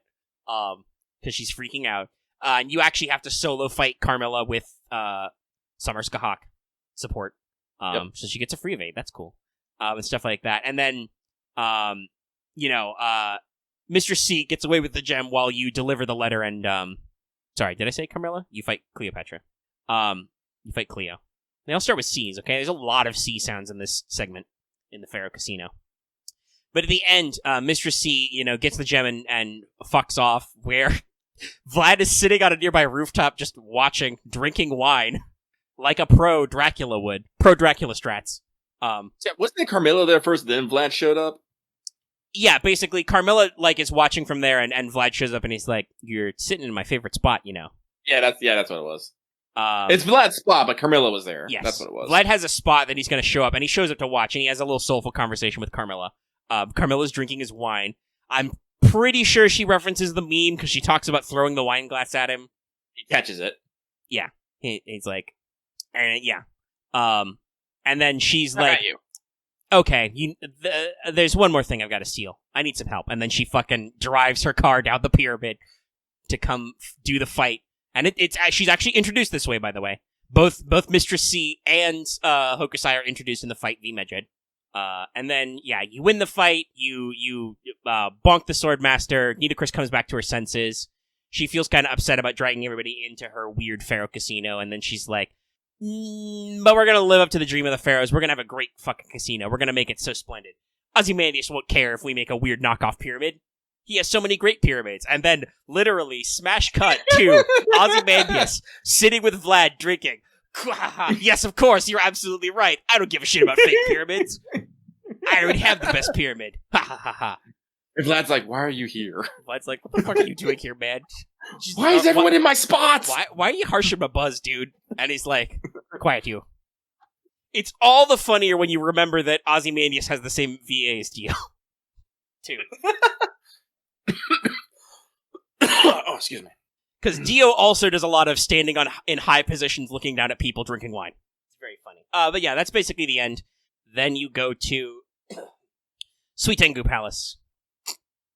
This one's my favorite so far. Which is very interesting. So, like, first of all, you're like, oh, there's a huge waiting line. You like buy to get in. You need tickets to Melt's to the show there. You know that you don't know that Melt's involved, but you know to get the show, and you're like, okay, what are we gonna do? Well, you go back to base. You talk about it. You're like, clearly we need high rollers to see and be seen to like score some tickets. You briefly float, by the way, like buying the tickets illegally or from scalpers, and Hime is like, no. Never. I'm like, yes, this is the correct response. This is the correct response. I refuse to bow to scalpers. Hey, thank God! After 1,000, Jesus, that's still a bit. I believe he got his. Hey. Did somebody say in Let's Talk? What was it like? I think they said he got like 2 and like 11. It was a long haul there. It was weird. People going crazy on that Melt. Listen, she's great. I love her. She's a little bit of a gremlin, but hey, Summer brings the gremlin out. Mm-hmm. As we see later. So first of all, want to shout out to Nero. Kool-Aid Man's through the wall. She's like, blam! Hello! I just so happen to hear you discussing you need a patron of the arts through the wall in the next suite. Don't worry, I'll fix that wall later. Oh, he got his first 4 in less than 500. Well, sometimes the rate up be like that. Be goof, but yeah. He had the same courts anyway. But yeah, so Nero busts in and is like, yo. And several of your party members are like, yeah, I'm not going to the fucking shops in the middle of the day. Like, Carmilla bows out, Osakabe Hime's like, nah. You know? Whole thing. So you go out to shop, because you want to hit up the shops and like, because I believe the way it was phrased was the shops near the Suiten Palace have tickets that they give out to their customers regularly, right? So they're like, right. We're going to go to the shops, we're going to buy some shit, we're going to appear to be regular customers, we're going to score some tickets that way.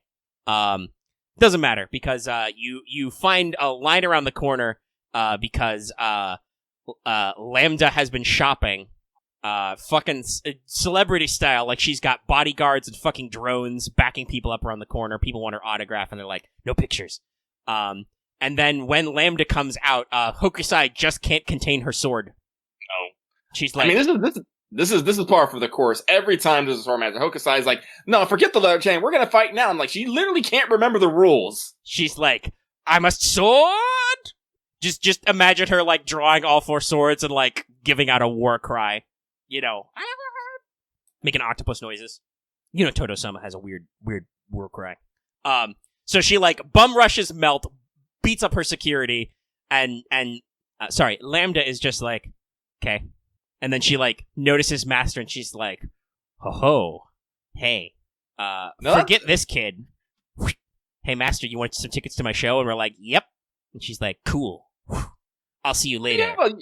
Bye. We have a bit more a minute ago. Like, when she sees you, there's literally, like, 3 pages of ellipses as she processes Yes, it's this. true. She's like, she has a long, drawn-out, like, stare with her sunglasses down. She's just like, like, you... And then you just be like, the hi. water wheels turn in her head, and you're just like, hey, how you doing?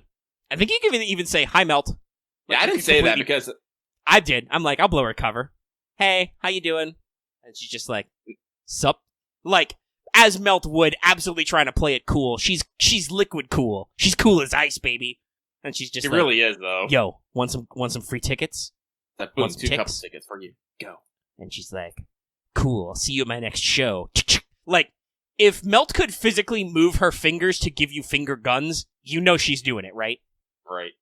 Also, she doesn't give a shit that Hokusai tried to challenge her. She's more upset that you call her hoodie a penguin. She's like, excuse you. This is a fucking Leviathan? Leviathan. Not that you'd have ever seen one, but, don't make that mistake again. After which Hokusai consistently refers to her as Little Black Riding Hood. Even when she's in her ballerina outfit. Even when she's the prima donna. It's pretty great. So I don't know what the next 2 casinos are like, but Lucky, I think we talked about this earlier. We both agree this whole arc is a lot tighter than I think 1 and 2 were. Like, there's a lot more stakes, there's a lot more character. Like, it's very interesting. Yeah. Well, like I said, there's a fucking scheme here. Like, Yes. in the first 2, there really wasn't a scheme. There was weirdness, like, Osakabe Hiba was kind of cheating, and there was the whole heist thing, but they were just casinos at the end of the day. Melt explains that Sweet Tengu Palace is not like other casinos. All it works is there are slots, and that's the only game there is. There are no dealers, it's all machines. Which is really interesting. You gotta wonder why Melt chose to do things that way, like, right? Like, no people involved. I mean, there is a reference. It's like, is there a devilish kohai around here somewhere? At some point, they're like, no. Yeah. You ask when you get in. None of these slot machines have a BB mark, right? And they're like, no, nothing uncouth like that. Oh, don't worry. And then yes, like Axe brought up. Also, like, she's all about the shows, which is a Vegas thing. There are shows at hotels and casinos, but, like, yeah, Melt's all in on her water show. So then you go to the casino, and you immediately find out what a fucked up horror show it is. Because, well, actually, no. First, we have our lovely interlude with Lip. I love this. Yep. Hey, guys, remember that because Lip is a high servant, she has hybrid skills. She has present concealment, like, what was it, like B, I think? C plus something? B minus. She's pretty good at sneaking around. Yes. So she literally sneaks up on Carmilla and Osakabe Hime and thumps them. And has very judgy words for them, by the way. Well, like, for Carmilla, she's like, girl, you old. What the fuck are you doing showing so much skin? Which, hey, don't judge Lip, okay? Don't be judgmental. I think this is actually part of her, what was it, masochistic nature? She says things that just makes people wants people to bully her or something. Yes, you even get to be like, this is what we talked about. Like, when you meet her later, you can be like, Lip, this is what we talked about. Careful what you say. And when she thumps Osakabe Hime, she's like, you should, you should, do a little bit more exercise before you show that much skin, Chief. You should work on that flab. She does not sneak up on Kotaro because they have similar levels of present concealment. But unfortunately, Kotaro is powerless before the power of... Oh, A+, yeah, really high. Unfortunately, Kotaro's weakness is not present concealment. It is, in fact, boobs! Because he literally can't look at Lip. And he just thumps him. I mean, it is an alter ego versus an assassin. Yeah. And then she sends you this letter, which, by the way, I've seen a great fan comic of this. You must assume that this is handwritten, so you gotta imagine that with her giant hands, Lip took a pen and wrote this on, some BB-ass stationery she has. Yeah, this ends in, this has RIP on the bottom. This has to be BB stationery, right? Like, this is a BB notepad, if I've ever seen one. And so she says some mean things to you, and she's like, I've captured, and I'm gonna use them on the beach. P.S. isn't watermelon splitting fun. So she's gonna smoosh him, is what she says. And so you're just like, no! Yeah, so she shows up, you punch her and her 2 mysterious gentlemen who show up to help her. Every time you break one of her HP bars, one of your allies escapes and gives you a buff. It's pretty fun. And then basically you have this whole conversation with her, and she's like, Yeah, no, I want to fight Melt too, so I thought we would be enemies, and then you're like, well, we can work together, and she's like, kind of, sort of. I'll give you some tips. She explains, like, I do like that, her reasoning. Yeah. For it, because she basically explains that any person who goes up to fight Melt that, will lose to her will become her strength, so she was trying to avoid people becoming Melt's strength. Yes, she explains that much like her normal Melt virus, Melt's casino has a method for her to take the EXP of weaklings, so she gets stronger. And then, like I said, when you cut back to the casino after your little lip interlude, you find out immediately what a horrible hellscape it is, because all your QP is converted to slot tokens, but also you have these purple tokens, which are your EXP. If you spend all your EXP tokens, you fucking die. You, Back to the Future timeline get erased die. It's bad. It's very bad. I don't know if it was, fully erased, but I think you, are, literally melted or something. Yeah. I mean, there's the implication later when we get beat up and we go to the bottom level that, you just get, slurped up by the casino and spat back out. Yeah. But, it's bad for you. By the way, you get separated from Nero and Kotaro probably by Melt's own design. We find out later that Nero immediately not only gambled all her EXP away, but also all of Kotaro's. So they got slurped up. You have to fight some ruffians who are like, oh, if you're not going to spend your chips, I'll spend your chips. And then there is a mysterious force of water which removes them from the premises, which has a mysterious giant in it. Giant shadow. Who could it be? It's KP. It's KP is who it is. It's adorable. That's what it is. It's adorable, yeah. Shout out to Little Big Sister Melt. And I do believe Melt is supposed to be one of the oldest alter egos. They also did shout out KP earlier. They're gonna try and call KP at the fight, and KP was like, "I'm on my break, but okay." Cute. No, she's great. But Melt employs her large small sister as a security guard, which KP finds it in great fun to splash people with the pool water and shit. Because keep in mind, Sweet Ten Palace is like a water park inside. It's got slides and shit and pools. It's great. Also, by the way, that water is probably all Melt, so watch the fuck out. So you see her show. It's super beautiful. It's amazing. It gives Hokusai super crisis of conscience. But you decide you have to stop the show because while she does her show, Melt has slot machines show up in front of everybody, so they siphon more EXP. You get beat up. Everybody loses, and then you get sucked into the bottom of the casino, which where you find out part 2 of It's a Horrible Oppression Machine. In that Melt is running a sweatshop for figurines. She's running a Figma sweatshop in her basement, managed by Columbus, your former business partner. Blackbeard is at all be siphoned. It's pretty funny. And then, because he's an awful guy, Factory Chief Columbus, just lets the whole plan go to you. He's like, yeah, so basically, Melt's gonna eat everybody's EXP, and make all her figurines, and then, when she's max level, she's gonna be powerful enough to sink Las Vegas into the water, so she can make her own, Seraph. But you guys would all die then, so, I get to take you as slaves. Bye. And they let you at the cage, and then you wander around, you farm some more QP. You punch Blackbeard, who is titled, I believe, Pirate You May Know. And Columbus is guy who may be your former partner. You know that KP's the security system, so you have some interesting fights. So, real quick, I do want to say this. I do like how they both give you options for both Lip and Melt to actually know you before. You can be like, "Who are you?" or "Hi, Lip," and Hi, Lip will just be like, "Hey, Master." Yeah. Same with that, but there's none of that for KP. You can't you can't be. It's probably because her technical first appearance was in a weird, maybe happened possibility in a rerun. Yeah, but listen, she's on the clock. She's hanging out with Sis now. Yeah, no, but I was a little upset about that because I adore my KP. I really do. I mean, yeah, and she sets her perfect tone of being adorable but also horrifying in this event. She should. But basically, you thump Columbo, and he's like, "Yarg, I am defeated." And you think that that's going to make KP snap out of it. You're like, of course, any alter ego must have a gentle side. And KP's like, "Oh, are you quitting already, Factory Manager?" oh, well, I'll just smoosh him myself. Let's play. And you're like, wait, hold on. That's not how this is supposed to go. But then the factory catches fire because Lip fucking has taken her moment to smash everything up. And, bust down. And then KP's like, oh no, it's Passion Lip, my one weakness. Which is true, by the way. Yes. Also, by the way, actually, that's true to lore. Because KP is a giant monster who grows infinitely, so long as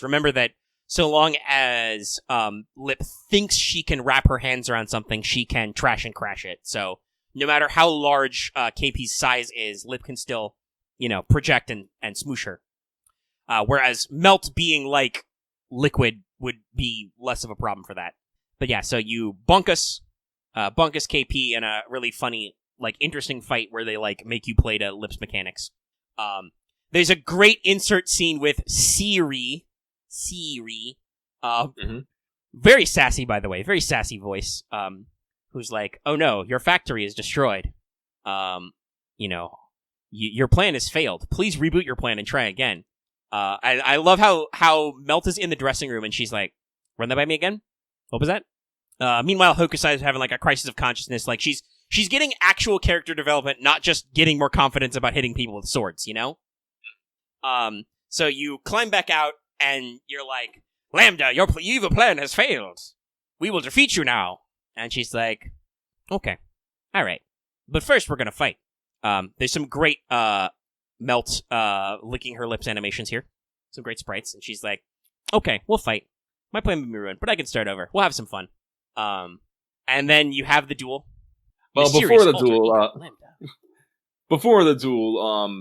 when Melt was thinking about the plan, she thought she could start over, but it turns out that everyone fled her fucking casino because Nero decided to put an impromptu show to make up for things. Nero took to the stage while there was a delay, and everyone fled, just as planned.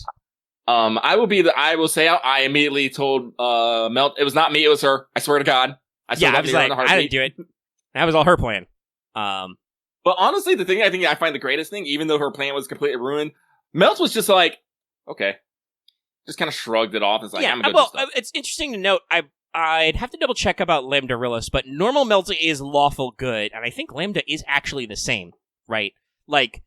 Even though Leviathan comes to the forefront, she's still not a bad person, just Melt is a sadist. Honestly, I think it's the fact that she gets to hang... Go ahead. I think it's the fact that even though her plan is ruined, she now gets to she gets to hang out with Master. Yeah, she gets the thing she wants. She gets something she wants no matter what, right? That's why she's all about the fight. She's like, well, I'll take that Master off your hands. I know what I'm here for. Did you enjoy my performance? She's hamming it up for Master. But Melt, even as Lambda's not a fundamentally bad person, it's just her. Remember, she is hard-coded as a sadist. She enjoys the suffering of others. Yeah, I know normal Melt's lawful good for sure. It's because she's made of 2 good deities and then 1 archdemon or whatever. But yeah, it's it's an interesting little back and forth. You have the duel. This is where I mentioned once again everybody being horny. Hokusai full blown admits that Melt's whole routine was super beautiful and great and stuff. And then she's like, there's this really summer ass dumb moral that we get here about what does being a sword beauty mean? It's not just about being cool with swords, it's also about beauty. And you're like, I want to be like, Hokusai, what the fuck are you saying right now? But whatever, it works for her, I got it. Yeah, you get what she's saying, even if it's really circular. The point is that it's kind of stating the obvious for us, the audience, but it's to be a sword beauty, Mizuki Kengo, swimsuit sword master, you have to not only embrace your sword mastering, but also your swimsuit. Why are you, she phrased it as, why are we even wearing swimsuits? You have to be beautiful and strong. Yes.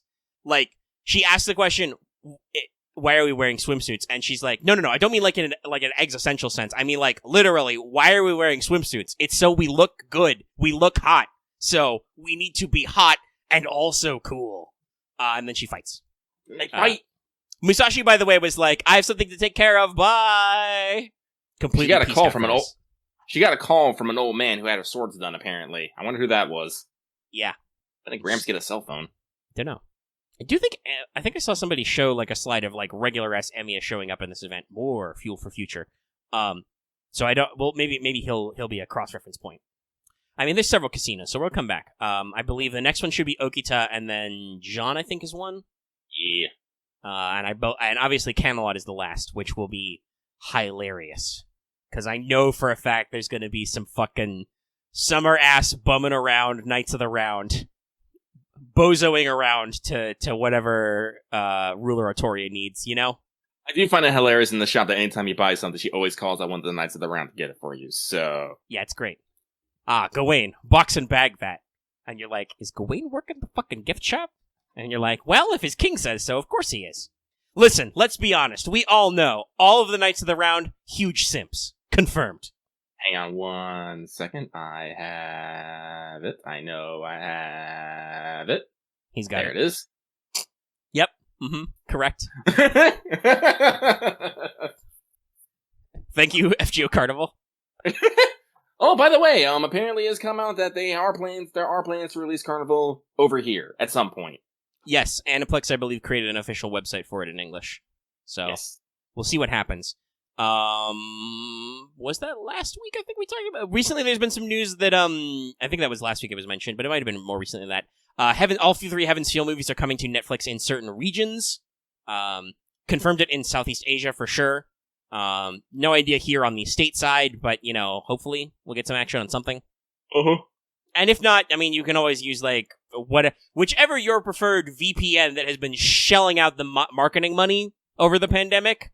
Don't lie, you know what I'm talking about. You can always use your preferred VPN to lie and say you're in Southeast Asia or something on Netflix, as a lot of people do, because region locking is bullshit. But the Knights of the Round are going to be huge sims for Bunny Artoria. I'm sure it'll be fucking hilarious. So that'll be funny later. We'll see how that all shakes out. I'm eager to get to more. I got to log in and do more. It's almost 1 o'clock.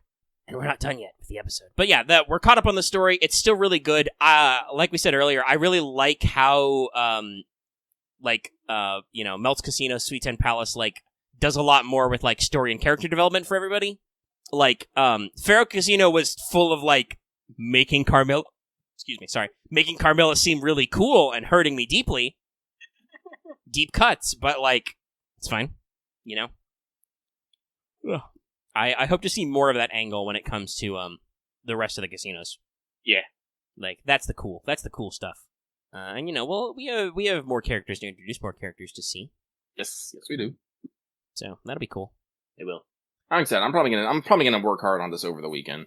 Yes. Hell, I'm gonna get to it while I wait for my fucking video to render. Ripperino me. Rippin' pepperoni myself. Pepperoni.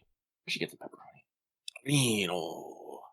Anyway, we have anything left?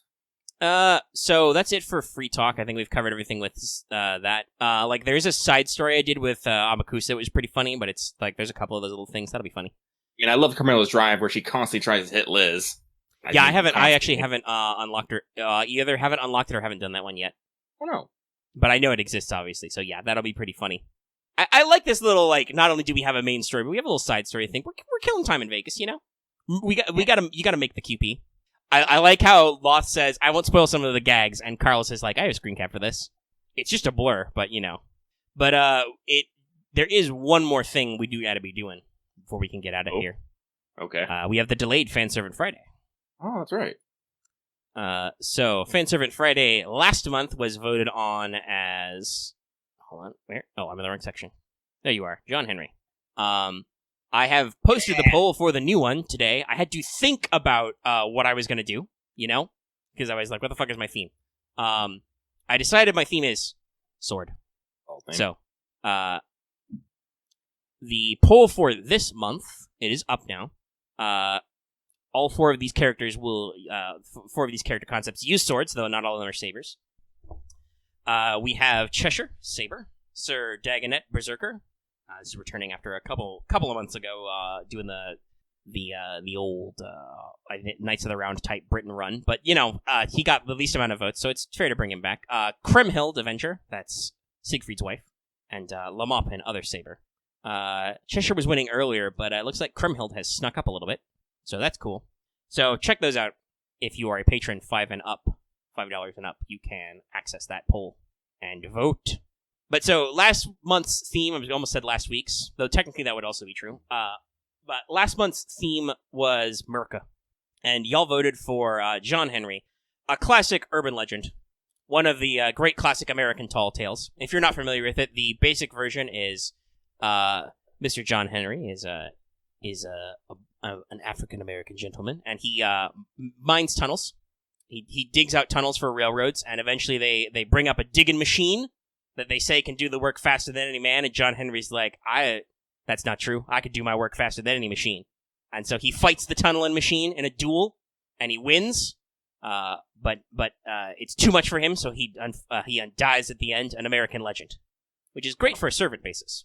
So I went with Berserker for this class, because, I think it makes sense. Going to the limits, man versus machine kind of stuff. Mm-hmm. Neutral good alignment. This is a folk story that was commonly iterated in work songs, like, setting the tempo for work, walking, striking, etc., hammering. So, it's good stuff there. He's a positive character. Only Madness Enhancement D+, so should be perfectly functional unless he, gets real upset about a machine. Kind of like how Kentucky's, like, E-level, turn red kind of a thing works. Like, he should be a perfectly normal Berserker until he's not. Went with Strength B, Endurance B, Agility C. So not super fast, but, tough, strong.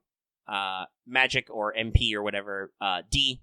He's a relatively modern American servant, not great. Luck and NP both C, middle of the road stuff. Not too lucky, not too unlucky. No accounting for whether this is with or without Madness Enhancement, because Fate's never been clear on that one. So, for skills, I would give him Batcon, Battle Continuation, at a C, resist mortal wounds, persist even with mortal injuries. Roll to resist physical damage. He wins his contest with the Steam Machine even if it kills him.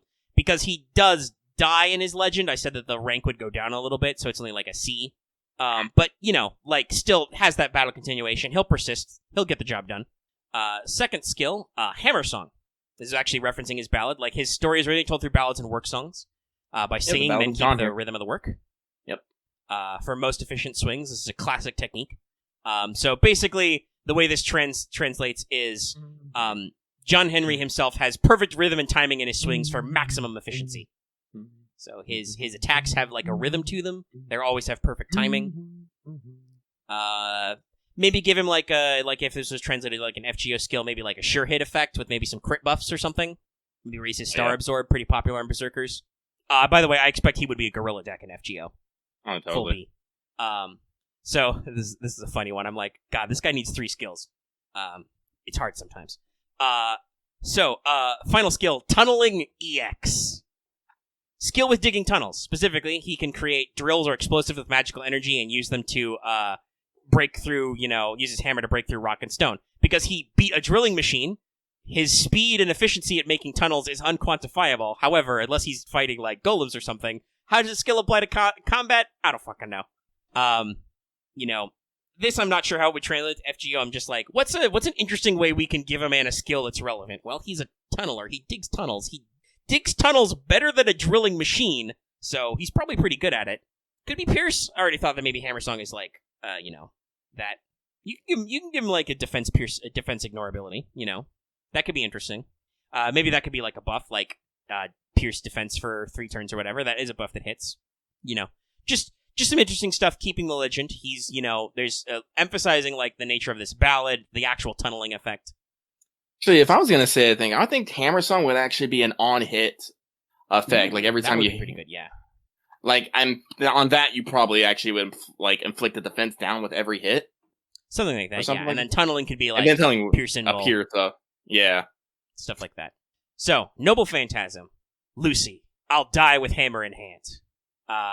Because Noble Phantasms can be funny. This is a C rank anti-machina Noble Phantasm. Because you can be anti-anything you fucking like in Fate. So, anti-machine Noble Phantasm. So basically, this is his legend all of his legends crystallized into a Noble Phantasm, the form of his hammer. In some versions of the song, it said that his wife's name was Lucy, so he named his hammer after her. Others claim that he was literally born with hammer in hand. It's very common. And be a still driving man. Mm-hmm.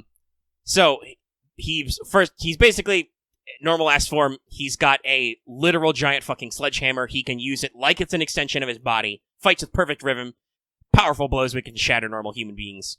But because his legend is him facing a machine, constructs and vehicles are inherently, fundamentally, conceptually weak to his hammer. You make a construct, John Henry can beat it. That's how it works. That's his legend. That's the whole thing. Yeah. It's some kind of railway work, but it's either laying the track for it or digging the tunnel. So it's works with both. When he uses his true name of his noble phantasm, he hammers with a speed and fervor that can outpace anyone, and he refuses to die until his job is done.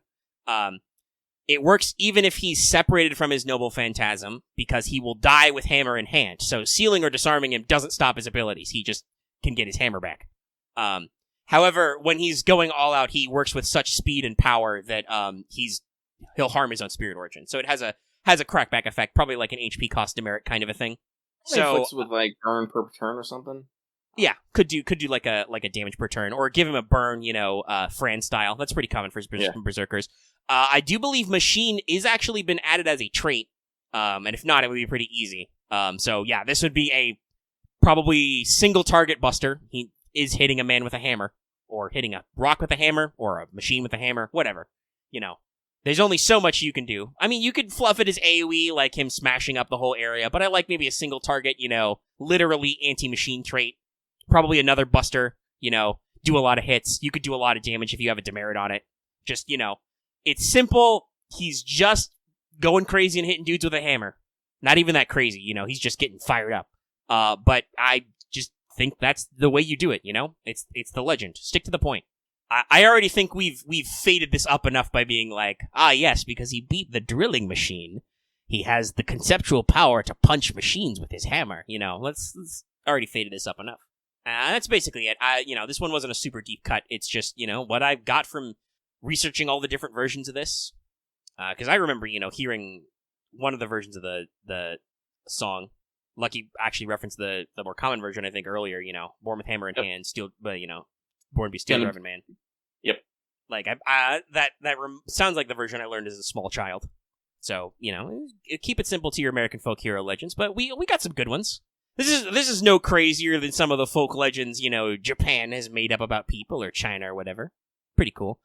For design-wise, I would say we'd probably start with just, like, big swole dude with, like, a hammer in, like, first ascension, do some normal, like, overall kind of a look. Maybe give him a helmet with a light. Light helmets are cool. You could go more John Henry Steel and, like, higher ascensions, like, give him some, like, cool armor. But, keep it simple. I don't imagine he'd be like a high rarity servant, probably like either like a low level bronze like Bunyan, or maybe a 3-star, Probably a 3-star, I say. Put him on the par of giant robot man Babbage, who would lose this fight. He is a steam powered machine. That's one of them hard counters. We got a lot of fun ones. I went out of my way to make sure Pecos Bill was designed. Maybe he'll come back sometime, I'm sure. That was funny, because Pecos... Guys, you want to talk about, like, wild-ass Mary Sue characters? Let's talk about how everything's bigger in Texas, including the exaggerations of Pecos Bill. He shot every star out of the sky except for the Texas Lodestar. Jesus. It's crazy. There's a lot there. He has a giant rattlesnake for a lasso. Oh, it's very fun, but also very, like, yeah, it's pretty over-exaggerated. But, again, it's not any crazier than any of the shit I've read about, like, Kintaro the Golden Child, wrestling bears as a baby. Look at you, Kentucky. Fighting bears. Golden accent. Run over people with motorcycles. But yeah, so that's basically all I got. I hope it wasn't too much of a letdown because it was shorter, but like I said, this was a fairly simple design. I know this was an idea I had that was very popular with Lucky, and I was like, I'll recreate it, redevelop my notes, and we can put it in Fanservant Friday. And here we are. Yay! And we'll see who wins the next one. So that's all I got for that. We're out of our notes in the show. We've crossed the 4-hour mark. Just let it down, obviously. But, in recording, we've been recording for over 4 hours. So I think we've run out of gas here. Yep. So next week, we will presumably bring you, I think we'll be through all our time gates and stuff, hopefully. We can Totally. move. I mean, I know there's a second half to this event, so we got to get through the shit sometime. We'll be hopefully more caught up with whatever story is. We can let you know more. I'm still pretty sure you can't get permanent Hokusai, so that's why there's no welfare corner yet. I gave you mini welfare corner with Habetrot, we'll talk about that. So you should be able to get permanent Hokusai by the end of this week, so hopefully we can do that next time. Obviously on JPN, we'll let you know anything about if a banner appears, if any new news happens, whatever goes up on stuff like that. Okay, so we can be all done with the main story by next week. Good, okay. So yeah, I will commit that we will probably be talking about our Saber Hokusai welfare corner next week. We'll hopefully have final thoughts on the event, or at least the part 1 story. Get all our stuff in, and like I said, we'll let you know if JP does anything wacky. We'll keep you apprised of any interesting anime news if it pops up.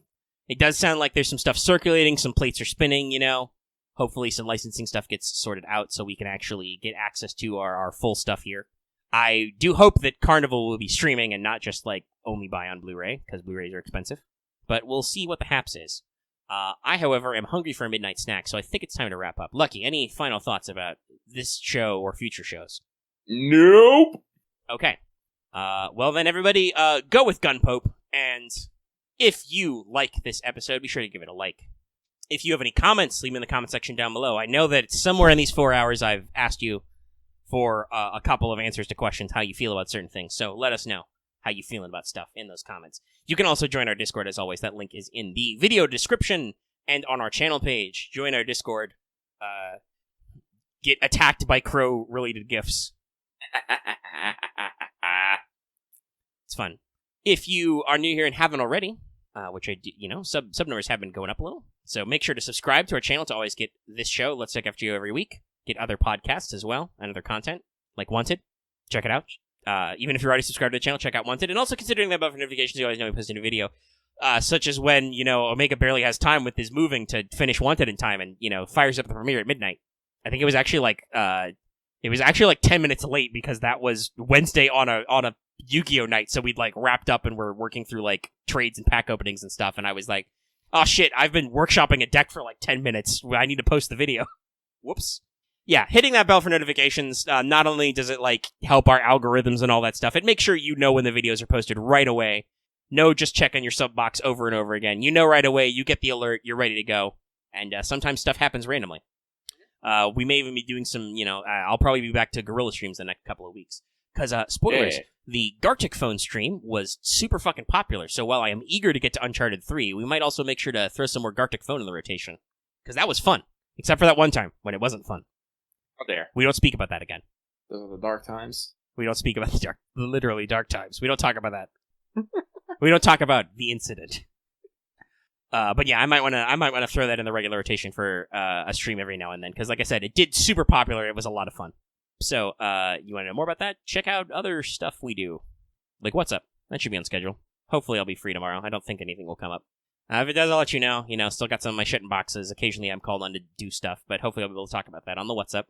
I'll be here anyway, so it's not like I'll be going anywhere. You don't, actually, because that's everything. Other than for me to remind everybody to join our channel memberships, get badges and emotes, and consider joining our Patreon.